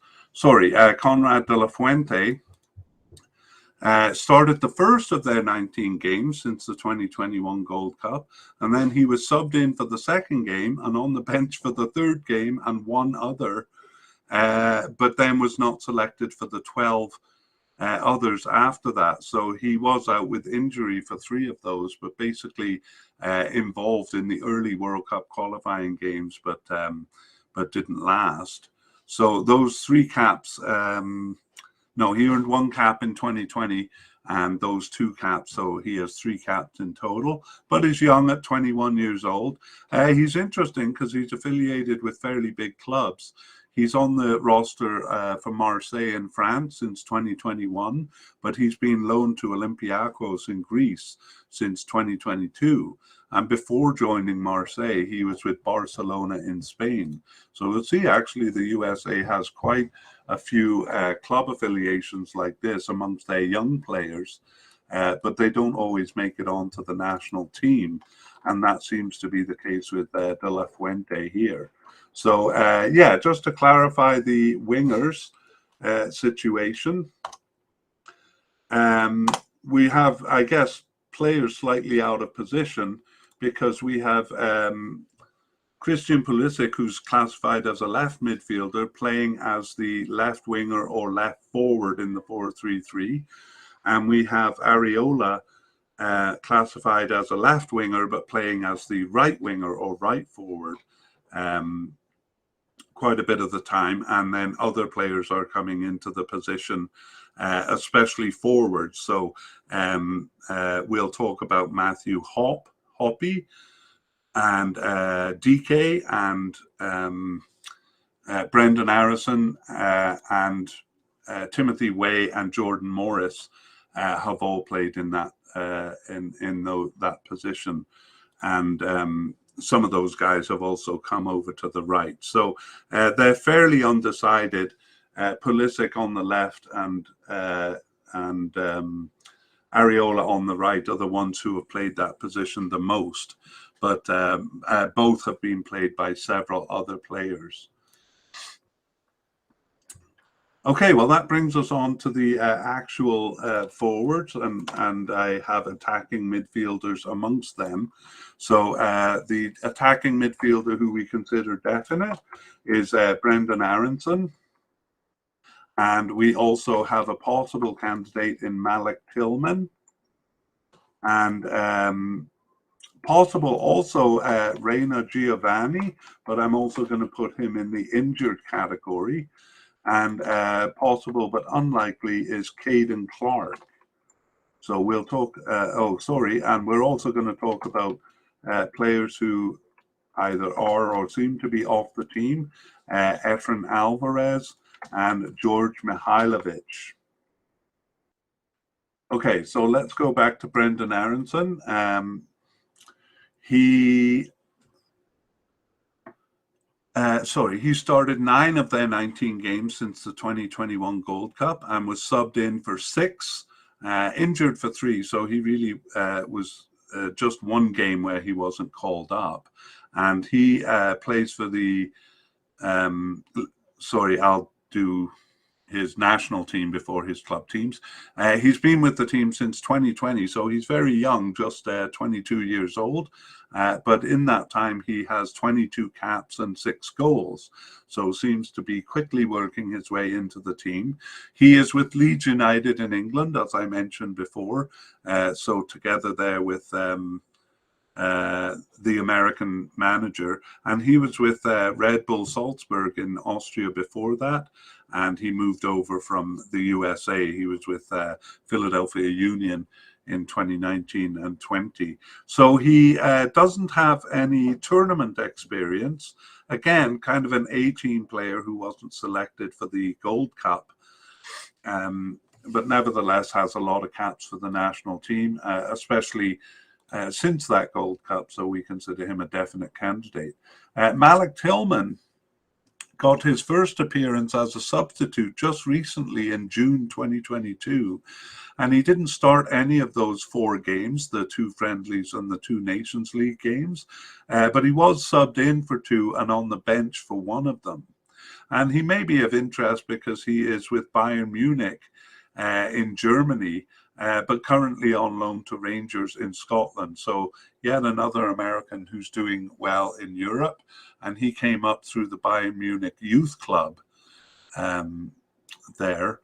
And so, yeah, just 2 caps since 2022, but he could be one of those players, and there's always a couple who kind of make it in right at the end if their form is good going into the cup. So Malik Tillman, one to keep an eye on there. Much less likely is Caden Clark. He doesn't have any caps for the national team, but he did appear on the bench in December 2021. But after that was with the under 20 team for some of the games, and then not selected for most of them. So again, his club affiliation is more of the reason he is interesting here. He's with Leipzig, RB Leipzig in Germany since 2021, and he was on loan to he's on loan to their affiliated club, the New York Red Bulls. So he's back in the United States, but on the roster at Leipzig still. So just 19 years old there. So he's probably more a name for the future than for this cup. However, 20-year-old Giovanni Reina was expected to be, I heard on a couple of podcasts, that he was expected to be a starter for the World Cup squad here, but things haven't gone so well for him. He started the first of their 19 games and subbed in for 3, but then he was out with muscle injuries for 7 games, and again for the last 4 matches, and wasn't selected for 4 matches in between. So it looks like he was a candidate, but has been struggling with injury, and whether he'll overcome that injury in time for the Cup is still up in the air. He does have 12 caps and 4 goals since 2020, which is when he earned his first cap. And he's with Borussia Dortmund in Germany, so a very good club affiliation there. And he was with their youth club after he moved over from the New York City FC Youth Club. So he's definitely a name for the future, but kind of running into troubles coming into this cup. So we kind of have him as a likely candidate, but also an injury risk at the same time. Efren Alves, the USA was wooing, but he is yet another player who committed to Mexico recently, and he actually played for Mexico in the 2021 Gold Cup. So someone they were hoping to get, but they lost out in this case. Mexico actually seems to be getting the better of them here. And he's still playing in America, though, for the LA Galaxy in USA, but not going to be a candidate for America for this cup or in the future now, since he's cap tied with Mexico. George Mihailovic last played for the national team in December 2020, so he was on the Gold Cup squad and in 2019, but really not part of the team since then. So just a name to mention. Still not completely out of the picture, but doesn't look good for making this World Cup. So attacking midfielders, and as I say, Brandon Aronson kind of plays sometimes in that 3-man midfield, or he may be in the kind of attacking line also. We don't have anyone categorized as a secondary striker, so we will move on to forwards here. And this has been a position that they've really struggled to pin down.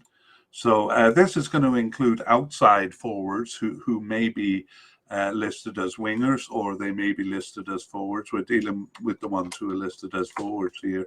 So we start with Timothy Weah, another son of a soccer great, just like Giovanni Reyna was the son of Claudio Reyna, who played for the USA national team. Timothy Weah is the son of the Liberian player George Weah. And we have him as a definite candidate here. And we have Jesus Ferreira as a likely candidate, and Jordan Morris as a likely candidate, and Ricardo Pepe, a possible candidate, as well as Haji Wright, a possible candidate, probably less possible than Pepe there. Cade Cowell we have as possible but unlikely, and then we have Jordan Sibachu, or more recently I've heard him called Jordan Peacock. So I'm not really sure which name is the right one to use, because I've heard both being used, but more recently Peacock. And we have him as, again, I got to put him in the possible category, but also in the injured category. So we'll talk about him. And then we have a whole lot of players who seem to be off the squad, players whose names I've mentioned already, but haven't played recently. So Daryl DK, Matthew Hopp, Nicholas Goyacini, Josh Sargent, and the veteran Josie Altidore, who I'll put in the retired category, although that may not be actually accurate. So a lot of players to deal with here, and we'll begin with Timothy Weah. So he started 11 of their 19 games since the 2021 Gold Cup, and was subbed in for one and on the bench for one. So he was injured for 4 and not selected for 2 others. So only 2 times that he was not called up. He's been with the team since 2018 and has 25 caps and 3 goals, and is 22 years old. And he plays for Lille in France now, and was with Paris Saint-Germain in France since from 2018 and 19, although he was loaned out to Celtic in Scotland. All of those teams fairly good club affiliations. He's never played in a tournament, though. He wasn't selected for the preliminary squads either in 2019 or in 2021. But now he seems to have established himself on the team. I must say, though, he's not the centre forward, but usually plays as an outside forward, usually on the right. So I think he is ahead of Paul Areola in the pecking order there, but he does move around the field more than Areola does. Jesus Ferreira is started 6 of their 19 games since the Gold Cup, and was subbed in for 5 and on the bench for 2. So the only matches he wasn't selected for were the first 6 matches of those 19. So seems to be working his way into the squad, and has been on the team since 2020 and has 13 caps and 7 goals, does the 22-year-old. So 4 of those goals came, I believe it was the Nations Cup game, maybe against Grenada. Anyway, 4 of the goals were in one of those recent games in June, not World Cup qualifying games, but I believe the Nations Cup game. So he plays for FC Dallas in the United States, and I think I said he's 22 years old, so quite young there, and a likely candidate. The other likely candidate is Jordan Morris. So he started 3 of their 19 games since the 2021 Gold Cup. He was subbed in for 6 and on the bench for 1, and he was injured for 6. So he's been struggling with injury quite a bit in recent times. But when he's fit, he does well for the team. He's been on the team since 2014 and has 38 caps and 11 goals, and is 28 years old now. His first tournament, despite being on the team since 2014, was in 2017. And he started some games there, kind of subbing into half the games and starting half the games. He scored 3 of their 13 goals in that tournament and was named to the team of the tournament, so did quite well there. And similarly, in the 2019 Gold Cup, he kind of started half the games and wasn't as outstanding there, but he had come into the tournament carrying an injury or recovering from an injury, and that's been kind of the ongoing story with Jordan Morris. An injury also prevented him from participating in the 2021 Gold Cup. So he looks like a good candidate when he's healthy, but isn't often or has kind of had bad luck with injuries as cups are approaching. But he seems okay as far as this cup goes, and a likely candidate. I don't know if I mentioned his club history there, but he's been with the Seattle Sounders since 2016. Ricardo Pepi started 9 of their 19 games since the 2021 Gold Cup and was on the bench for 4. But I put him as a possible because he wasn't selected for the last 4 matches. So he was kind of their savior in qualifying, because they were really struggling to score goals.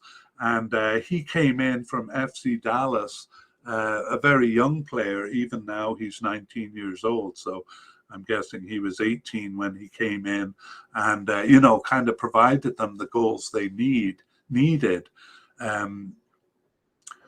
He has 11 caps and 3 goals now, but I think his goal scoring kind of dried up after the first few games, and he kind of fell back into not being selected. So his first cap, again, was in 2021. I think it was either September or October games, so he wasn't around for the 2021 Gold Cup. He was on the preliminary squad there, but hadn't really made a name for himself. But he seems to have done so since, because since or this year in 2022, he made a move to Groningen in the Netherlands, and then to Augsburg in Germany. So it seems like his good performance in the early World Cup qualifying games earned him a step up in his club affiliations. Haji Wright is kind of the opposite story. He came on just recently in June 2022, and he started 1 of their 4 remaining games and was subbed in for 2 and on the bench for the other. So involved in all 4 of those games, the friendlies and the Nation League games. So he has 3 caps. He got 1 goal there, and is not that young. He's 24 years old, and he plays for Antalyaspor in Turkey. He made that move just this year. So a possible candidate. Pepe kind of seemingly on the way out, and Haji Wright on the way in. Okay, we'll deal with Jordan Pefok first. I'll just move him up on the list here. Oh, okay, he's already there. Jordan Pefok started 1 of their 19 games since the 2021 Gold Cup and was subbed in for 2 and on the bench for 3. But he's a bit up in the air because he was injured for the last 4 games with an abdominal muscle injury. But that does seem to be a kind of an injury that he would recover from in time for the World Cup, if he's selected. So otherwise, we have him as as a possible candidate, and he plays for Union Berlin in Germany. That was a move he made this year, having played for Young Boys in Switzerland last year. So he's been on the team since 2021 and has 9 caps and 1 goal, and is 26 years old. So he has a chance of making it. And I'll go back now to Cavalcade, who is possible but unlikely. He got his first cap in December 2021 and started one of their remaining 10 games. Yeah, he was just actually a few players were brought in for that December 2021 friendly. So it's a bit deceptive because I don't think any of them really made it onto the team after that. Cade Cowell was selected for the preliminary squad for the 2021 Gold Cup, but didn't make the squad. He's with the San Jose Earthquakes in the USA, and he has just that one cap in December 2021, but is 19 years old, so maybe we'll see him as a name in the future. I'll kind of talk about the players who seem to be off the squad together, at least at the beginning here, because Daryl Dike and Matthew Hopp both made an impression in the 2021 Gold Cup, and we're hoping that would translate over to being on the A-team squad for the World Cup qualifiers, but it doesn't seem to have done so. In the case of Daryl Dike, he subbed into Game 1 in the Gold Cup and then gained a starting position after that. And Matthew Hopp kind of started some games, started 4 of the games, and subbed into one other. So, they both made a bit of an impression in the Cup, and I'm sure their hopes were, again, of reaching the A-team. But Daryl Dike hasn't appeared since the 2021 Gold Cup, and Matthew Hopp has subbed in for 1 game and been on the bench for just 2, so not selected for most of the matches there. And for both of them, the Gold Cup was their first tournament. They've both been on the team since 2021 and have 8 caps and 6 caps respectively. And Daryl Dike is 22 years old and Matthew Hopp is 21. So similar kind of career paths there, even as far as both playing for a second division English team, Daryl Dike with West Brom in England. He did really well with Barnsley on loan from Orlando City in 2021, but I don't think he's doing as well with West Brom now. For his part, Matthew Hopp is with Middlesbrough in England. He moved there this year from Mallorca in Spain and was with Schalke in Germany before that. So both of them playing for kind of smaller clubs in England. Nicholas Gioacchini, I'm sure I'm saying that wrong,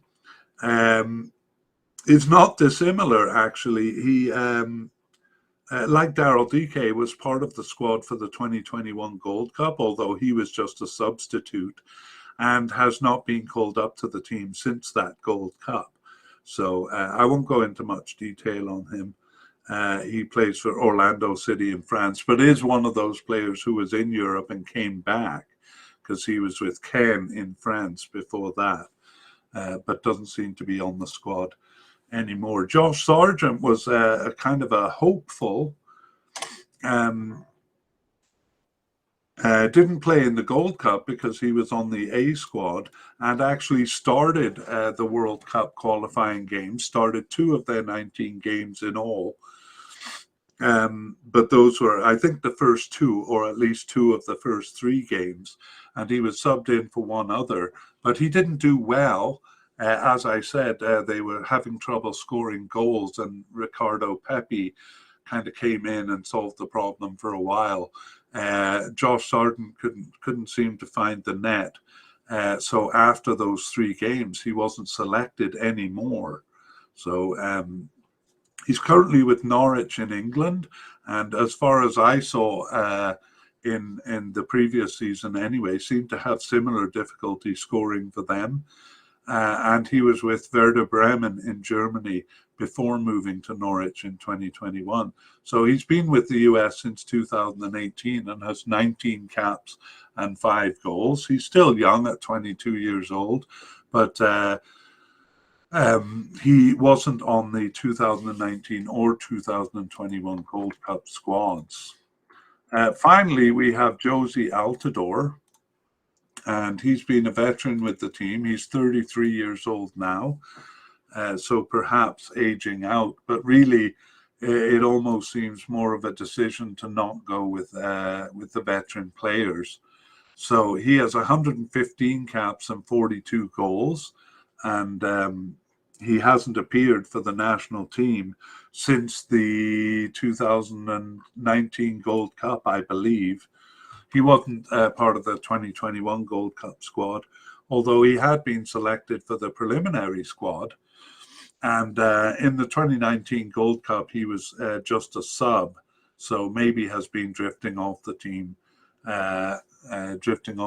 for a while. He was in tournaments all the way since the 2010 World Cup, where he was a starter. But actually, in recent years, from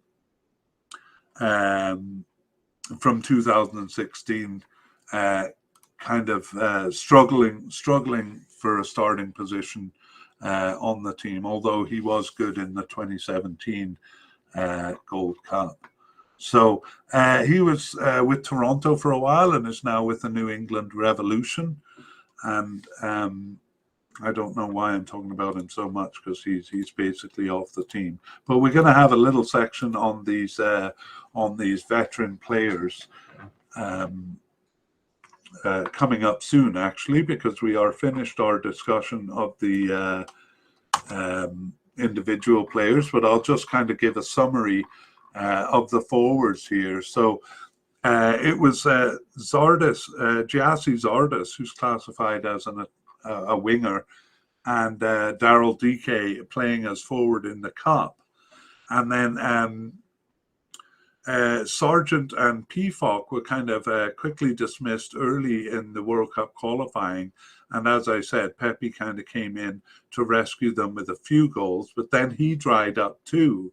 So they've really been trying out a lot of forwards since there. Jesus Ferreira is one of them, and in fact he was the centre forward for 3 of the last 4, and Haji Wright just played that position in the last game. So kind of still struggling to find a goal scorer, which is why they've kind of gone through so many players. All right, and that does bring us to the end of the discussion of the player by player.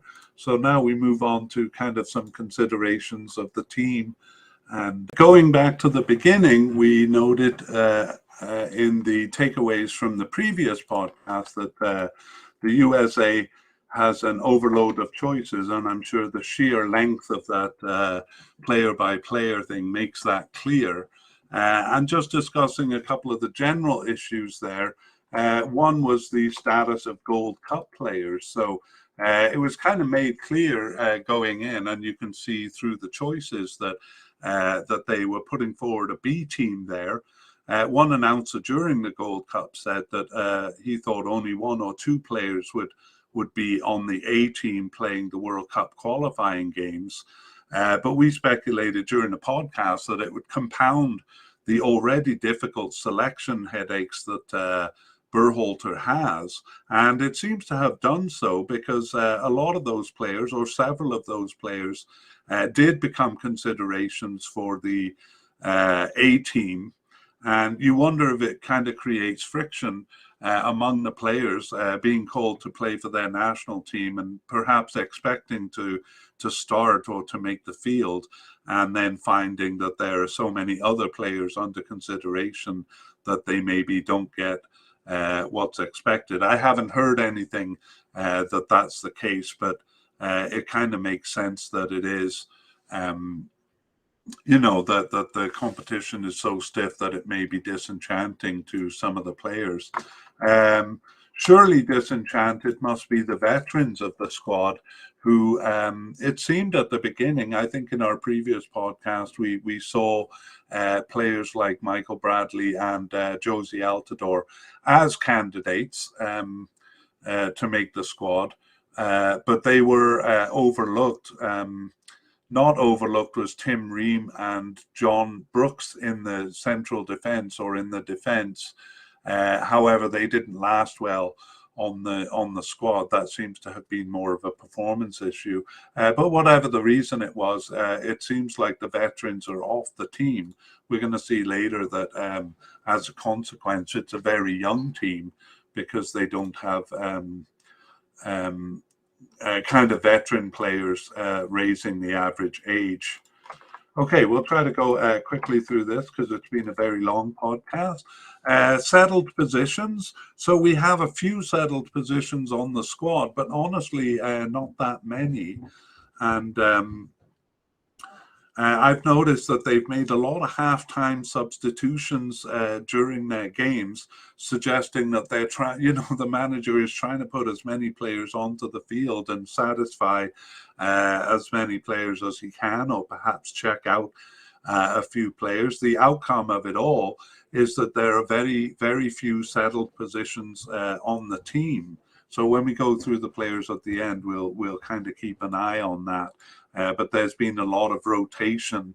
And again, I wonder kind of what that does for team spirit. Yeah, that kind of ties into the starting lineup comments that I was going to make. So from my estimate, they only have, they have more starters than they do players starting in certain positions. So there are a few players who are regularly starting, but they're not necessarily starting in the same position. But we'll go over that at the end. That also brings up the question as who is going to be left out, who is going to be disappointed. Will it be those Gold Cup players? We've seen that the veterans have basically been cut from the team. But surely a lot of the players who I even presented as likely candidates here, a few of those, there won't be room for them. So again, I wonder if you have disappointed players on the bench or disappointed players for the national team, how it affects the team spirit overall.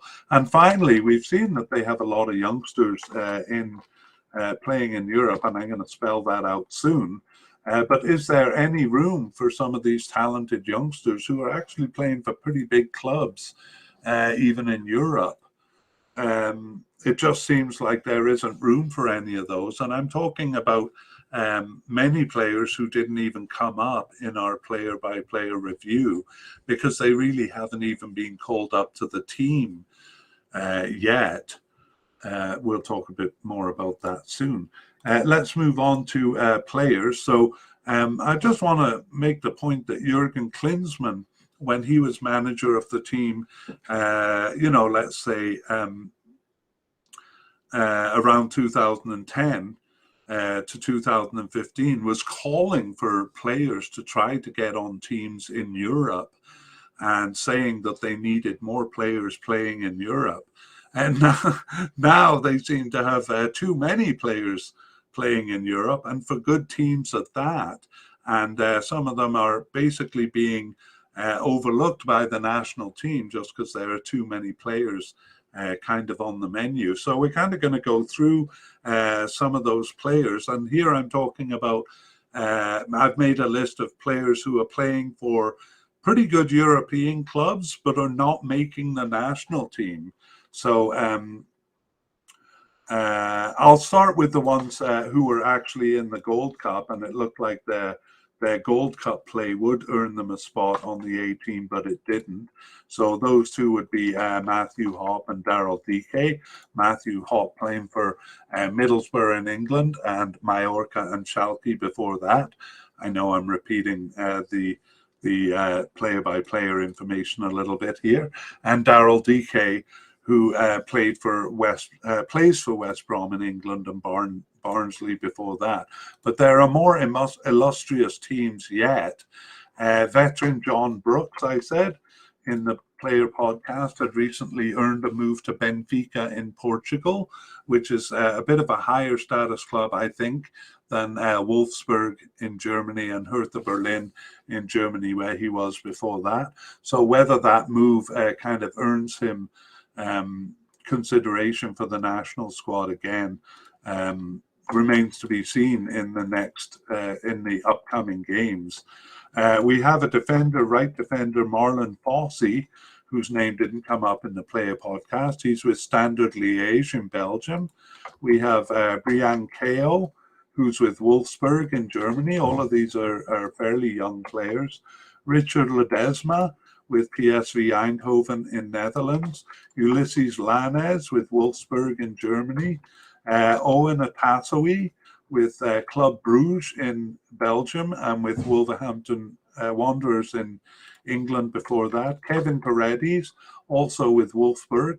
Austin Trusty with Arsenal in England, currently on loan to Birmingham. And Brian Reynolds, who is with Roma in Italy, currently on loan to Westerlo in Belgium.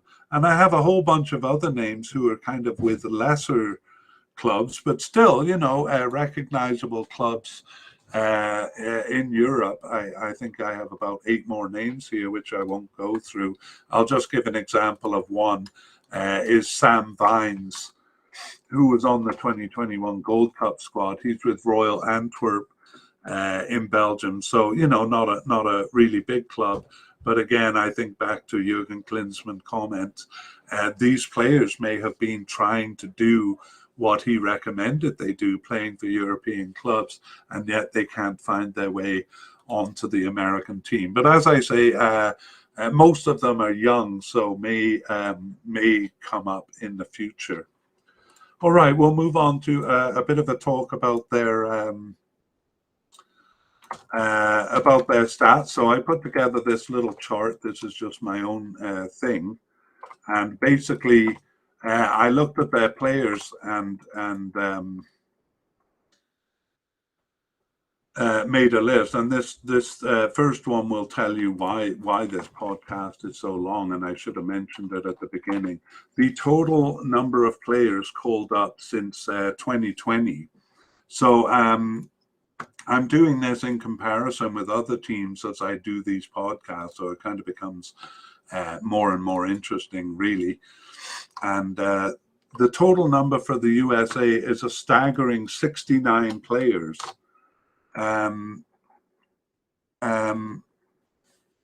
We have Ecuador has 66 players. That's a lot, but no other team has the next closest to that is 54 players, so 15 players less.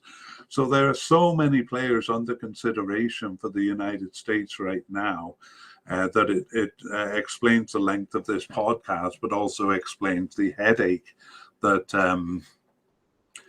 that manager Berhalter has, and he's bound to offend a few of those players by not giving them the time that they expect. The other thing I have here is the total number of players under consideration. So for the United States, I'm going to do. Okay, I'll continue with this. Total number of players under consideration, 37. So those would be candidates that are in the definite, likely, or possible category. So I think it's 28 players that they can bring to the World Cup. So already we're well over that. So, at least 9 of those players are going to be disappointed, and that doesn't include players who were considered unlikely, possible but unlikely, or players who might be brought back in from the cold, or some of those young players I mentioned with European teams. So, as I say, the coach is going to hurt a few feelings there. By comparison, the average for the 10 teams I've done so far is 31.5. So most teams have to cut a few players, but USA will have to cut a lot. And kind of by contrast, the total players in definite or likely categories is 22. And actually, this number is a bit above average, but actually in range. And how do we interpret this?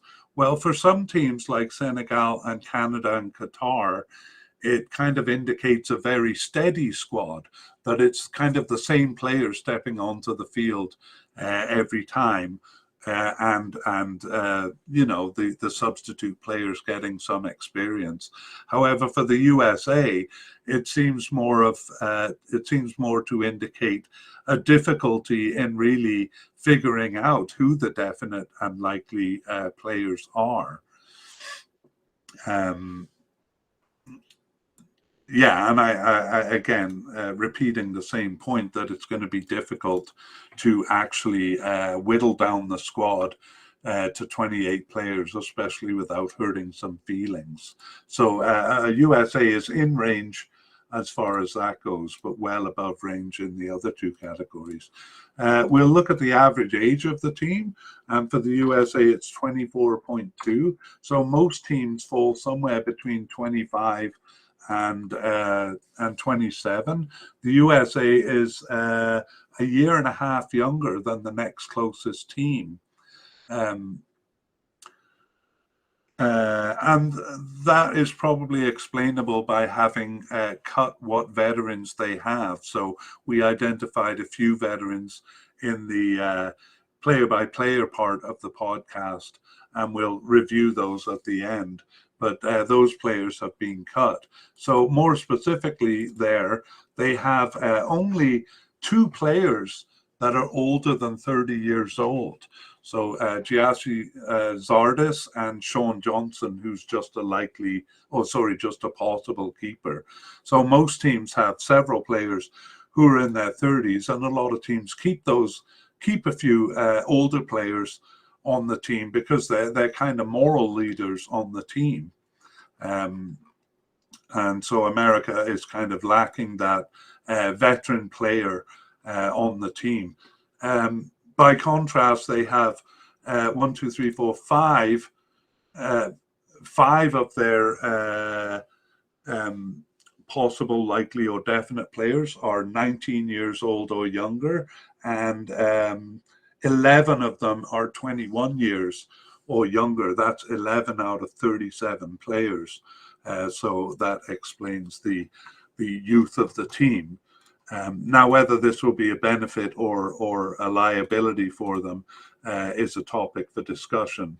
But just putting it out there that it's a younger team than most. Consequently, the average number of caps is quite a bit lower than the average team. The average is 26.4 caps. So their 22.2 caps is one of the lowest of the teams that I've seen so far. So a very youthful team, but again, it remains to be seen whether that has a good effect or a bad. The total number of goals among those 37 players is 107. That falls within range, but again, because they have a lot of candidates, the average there is 2.9 goals per player, and that is on the low side because 3.5 goals per player is the average. So it may be just because a lot of their goals may have been scored by players who are no longer under consideration, or the fact that they don't have a lot of long-term players who haven't amassed a lot of goals. So you can make of the statistic what you will.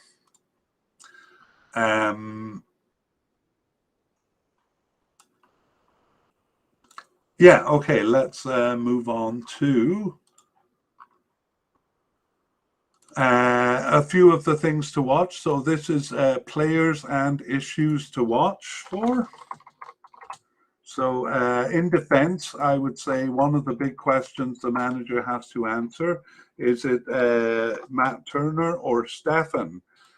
Stefan's club affiliation used to be the deciding factor, it seemed, because he played for Man United and was the natural starting keeper. Well, now he's kind of drifting off the team a little bit, whereas Turner has gotten a position with Arsenal, so kind of a club of similar stature. And it looks like Turner is kind of edging this debate, but a very difficult decision for the manager. And And there we have it. Also in defence, Zimmerman and Robertson. That's probably the most stable part of the field for them over the last, including the 2021 World Cup and the games since. And they have tried out a couple of other players in this position, which we talked about in the player-by-player podcast. But the main thing coming out of this is that Miles Robinson, seems to be injured. So they have to maybe prepare a backup in case he's not back in time. And we'll provide an update on his injury status. But it doesn't look good for him making the cup. So the one stable kind of pairing they have on the field looks like it might have to be broken up anyway. Similarly, in left defence, Anthony Robinson seems to be holding that position down quite well. But on the right side of defence, they have a real headache in deciding amongst Dest, Yedlin, or Cannon. Now, these players actually don't move around that much. They may move up into the midfield, or Dest has moved over to the left side of defence once there. But basically, these three players are battling for one position. And, one of them's going to be offended at least there. So a bit difficult. Similarly, in the midfield, Musa, McKennie, and Aronson. I think we're talking mostly about the right midfielder position there, because Tyler Adams seemed to have locked down the central midfielder position. But who are the right and left midfielders going to be? Musa, McKennie, and Aronson seem to be in the front running, although Aronson may play kind of more attacking role. And is there room for other players they've been using in that position? Kellen Acosta, De La Torre, and Roldan. For sure, I doubt all six of those players will be there, and certainly there won't be room on the field for all of them, although Roldan has been playing mostly as a substitute. But he's got to drop them. In the attack, Christian Pulisic remains their kind of key player, but there is a question about his fitness, because he hasn't been playing, he hasn't gotten on the field for Chelsea as much as he would be like. Now, Chelsea recently got a new manager, so Christian Pulisic will be hoping he can make an impression and get more of a starting role under the new manager. And then perhaps their biggest issue of all is settling on a starting forward. So Hoppy and DK did fairly well in the Cup, but they didn't seem to make it onto the A team. And they just couldn't find a player who could put the ball in the net. So they went through Josh Sargent and P. Folk and Pepe. Pepe provided relief for a time there, but his goal scoring kind of dried up. And they are getting goals from the other two forwards in that 4-3-3. So the left forward, usually Pulisic, and the right forward, either Weah or Areola. But yeah, they really are struggling to find the player. And I wouldn't be surprised if a lot of these issues are kind of settled in the group stage of the Cup. I mean, you don't really want to go in having to having those decisions on your shoulders, but a lot of times those decisions kind of do emerge from the Cup. But you wonder if they have enough time to really work them out, because it might take more than 3 games in the group stage, so they would need to pass the group stage. Okay, let's take a look at some of the new players for the squad. And again, if you want the details on them, you can check out the full-length podcast, but we'll just mention names here. So in defence, Cameron Carter-Vicker seems to have come in. He's actually been with the team since 2017, but only recently has made inroads into the squad. Tyler Adams, who's a kind of a fixture in the central midfield, is a new player. He's never played in a tournament, and he's just 23 years old. and now is on Leeds United. So things are looking good for him. Luca De La Torre we have as a likely candidate. And going back, Carter Vickers we have as possible. Tyler Adams we have as definite. And Luca De La Torre we have as likely. So I'm only choosing from among those three categories because they have a whole list of players who don't seem to have made it onto the team yet, but maybe candidates for the future. But this list would be too long if I went through all of them. I went through some of them with the players in Europe. Luca De La Torre, we consider a likely candidate. He's 24 years old. Hasn't played in a tournament. None of these players have played in a tournament. Yunus Musa is new to the squad, and we consider him a definite candidate. He's just 20 years old. Brendan Aronson, also we consider a definite candidate. He is 22 years old, already has 22 caps since 2020, so he's kind of earned a position on the team. We mentioned Malik Tillman, who's with Bayern Munich in Germany, as a possible candidate. He has never played in a tournament either. Timothy Weah, we consider him a definite candidate. He's 22 years old and has 25 caps, so doing well for the national team. I should, sorry, I didn't prepare it, but Reina is also on this list. I keep thinking Claudio Reina, but it's the son. Anyway, Reina.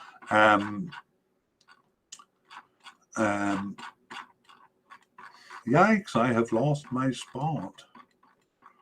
Okay, we were just about finishing here.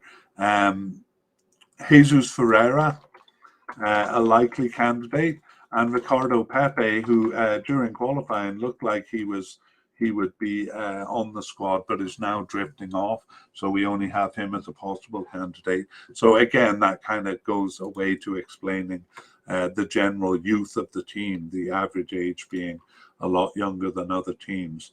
And you can see on YouTube, if you're watching that, all of these players are in grey, indicating that they've never participated in a tournament before. As far as injuries go, we have Miles Robinson, who's a rather big concern, probably their biggest injury concern. And we're not sure if he's going to make it back to the Cup in time. We have Giovanni Reina, who's been kind of struggling with injury the whole time. Some thought that he would be a definite starter for the squad.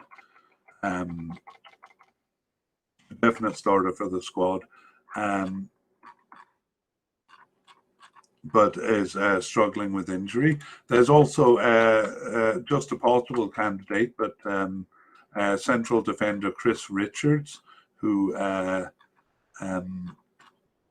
is struggling with injury, and I better move on because I don't think I listed all the players that were there. Anyway, we'll move on to notable absences, and here I'm really talking about veterans who we've mentioned during the podcast. Sebastian Pifok. Jordan Pifok was the player I was looking for. Also a potential injury risk. We'll update these in the update podcast in November. Okay, let's talk about some of the players who are off the squad, so those veterans. And the first one is John Brooks,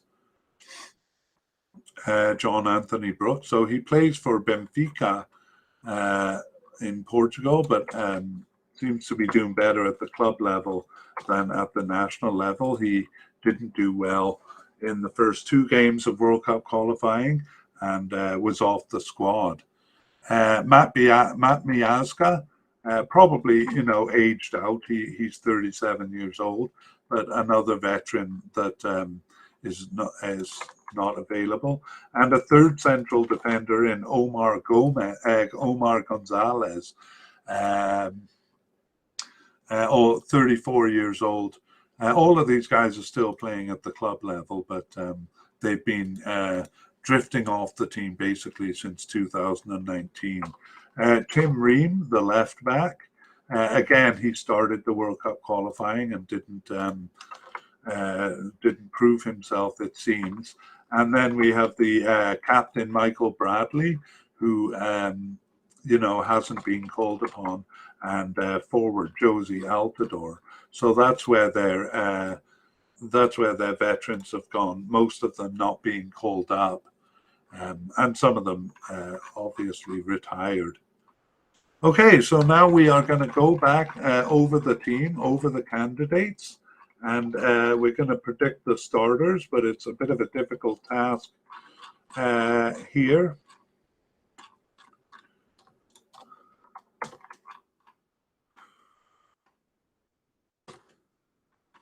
Okay, so of course, manager Berhalter, well, there is a bit of dissatisfaction with him, but it would be too late to change now, so we consider him a definite.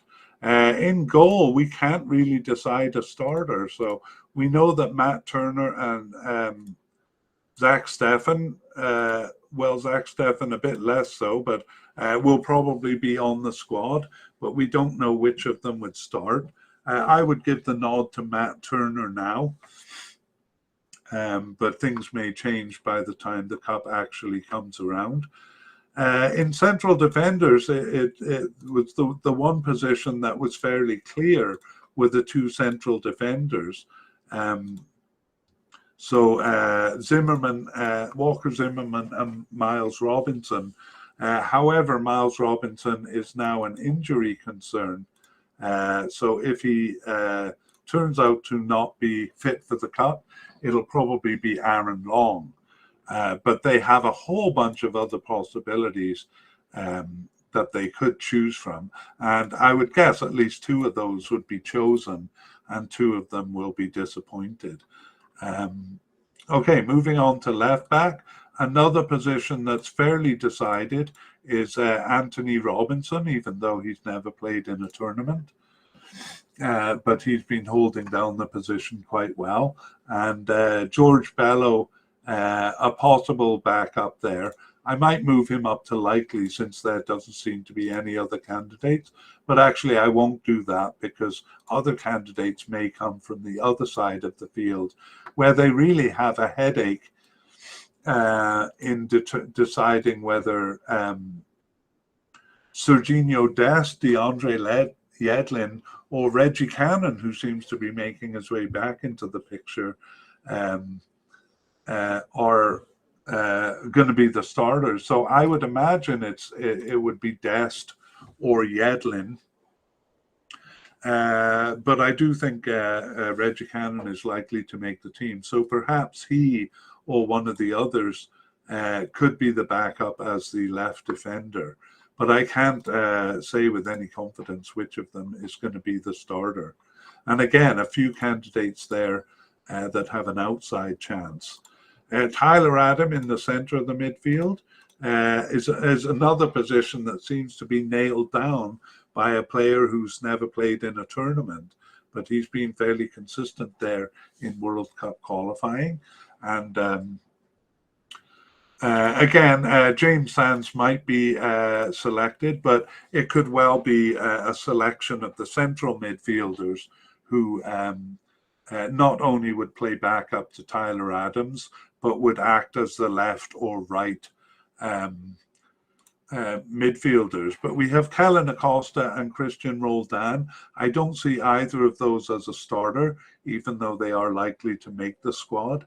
And it's more the players from other parts of the field that I think are likely to play as the right and left midfielders. So certainly Christian Pulisic will be there, but ironically, despite being one of the few labeled as a left midfielder, he's actually a left forward in their 4-3-3 system. But I imagine he will be a starter. I think Weston McKennie is more likely to be on the field, but where is on the field I'm not sure. I'm not confident enough to say he'll be a starter, but I think he is definitely one of the most likely to make it to the squad and perhaps be a starter. I'm almost ready to put down Yunus Musa, who is actually classified as a right winger, to be the right midfielder. But if he's not in that position, I'm quite confident he'll be on the team. And I think Paul Areola will be on the team, but I think he'll be in a substitute role behind Timothy Weah on the right wing, even though he's classified as a left winger. We have Brendan Aronson, and I think he will be on the field too. He might play as a midfielder or as a forward, but he'll be in an attacking role, and I think he would be a starter. And among the forwards, I think Timothy Weah will be a starter, but it's kind of well known that the centre forward is really up for grabs to whoever shows form, kind of like Ricardo Pepe did during qualifying. They'll kind of clutch on to whoever is able to put the ball in the net. But I can't really identify anyone who I would see as a starter yet. So you can see that in my own difficulty selecting there, why there's just 22 likely or definite candidates, because there are so many candidates who might be available. So a big headache for Coach Berhalter, not only in selecting the players he's going to bring with him, but in selecting who the starters will be. So I'm very interested to see how that'll turn out. And perhaps the games in September will shed some light on that, and the friendlies leading up to the Cup. So we talked a bit about that in our team podcast. Okay, as far as this podcast goes, it's finally time for us to finish. This was a mammoth podcast, so if you've made it all the way through, good for you. I'm surprised that I did too. So that brings us to the end of this podcast. Keep in mind that we will be doing an update in November as new information comes out. So that'll be an update on the teams and players. We can go over some of these players and determine which ones are kind of definitely off the team, which ones who've been selected for the preliminary squad and for the final squad. And keep an eye out for us at Soccerphiles Canada. That's Soccerphiles with a PH in the middle and an S at the end. And you can check our website. I should show that in the picture here. It's soccerphiles.captivate.fm. But don't worry, podcast listeners, all that information is in the show notes, as well as links to other podcasts that we've done on these teams and players. And so I hope you check that out. All right, we will see you in our next podcast, our next player podcast. All the best. Bye-bye.